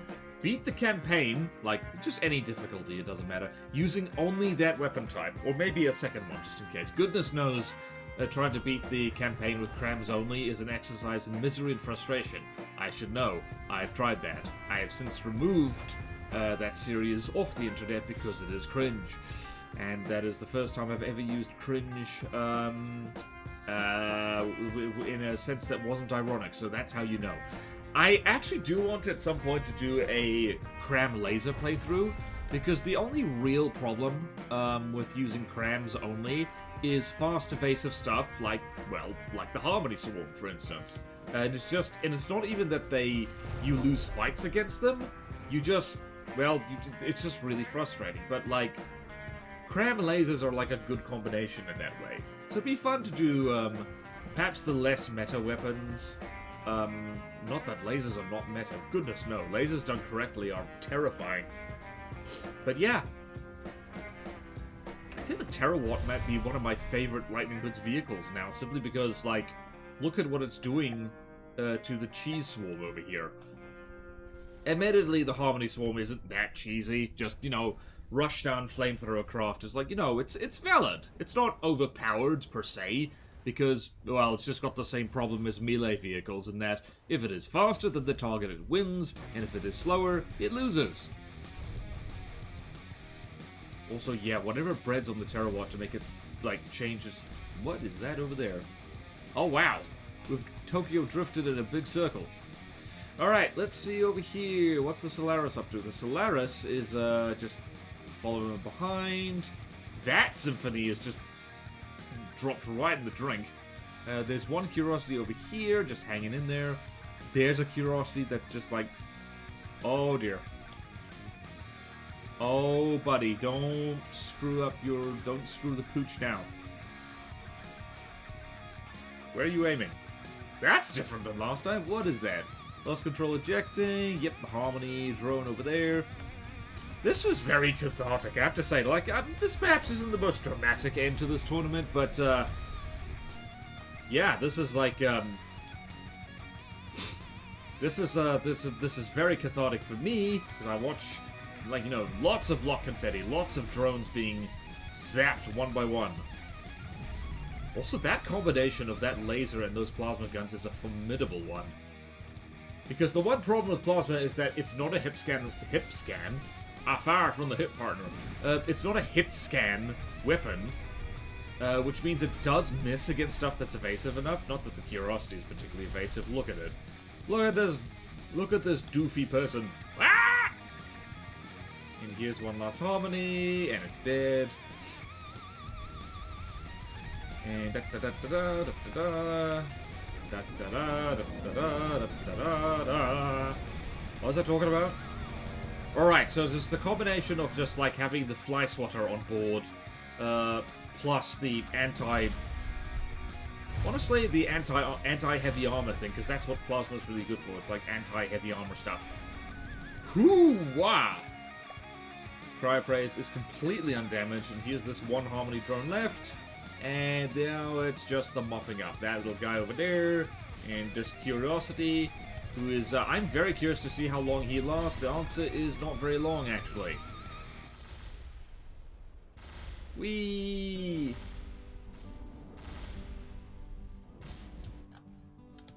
Part of me is very satisfied that, like, a fast hydrofoil won this whole tournament. Did anything take damage here? 99%, 100%, and actually undamaged. Wow. Actually, looking at the Lightning Hood, yeah, the Lightning Hood's absolutely cleaned up. Like, the only fight they struggled against was their first one against the White Flares. So, hell yeah. The evil scientists win for once. How about that? There we go. And gonna go here, red. Winner! And we're gonna color that, I don't know. We're gonna color that outrageous purple. Hooray! That was great fun. I'm glad I did that. It's a bloody long video, just so you know. Like, for the love of everything, like, comment, subscribe, support on Patreon, because this was like, hang on, let me try and count how many hours this was. It's like 1, 2, 3, 4, about 4 hours worth of bloody footage. Why do I do this to myself? But thank you all so much for watching. Please like, comment, and subscribe if you want to see more videos like this. Support me on Patreon or YouTube membership. Careful there, lad. Ah! That was a really near miss. Yeah, support me on Patreon and YouTube membership. It really helps, and there's fun perks in for you. Like a Patreon exclusive Discord where you can talk at me about the craft you've run into the most in the campaign. Remember, that was the premise of this video. It's been years, I don't remember either. And also, check me out on Twitch. We are working our way through our own custom campaign, Plutono, and any day now we will be almost finished. So yeah, take care everyone. Beware the Lightning Hoods. Apparently, when it comes to stuff they're most likely to throw at you, they throw the Terawatt a lot. And I will see you next time in From the Depths. Farewell.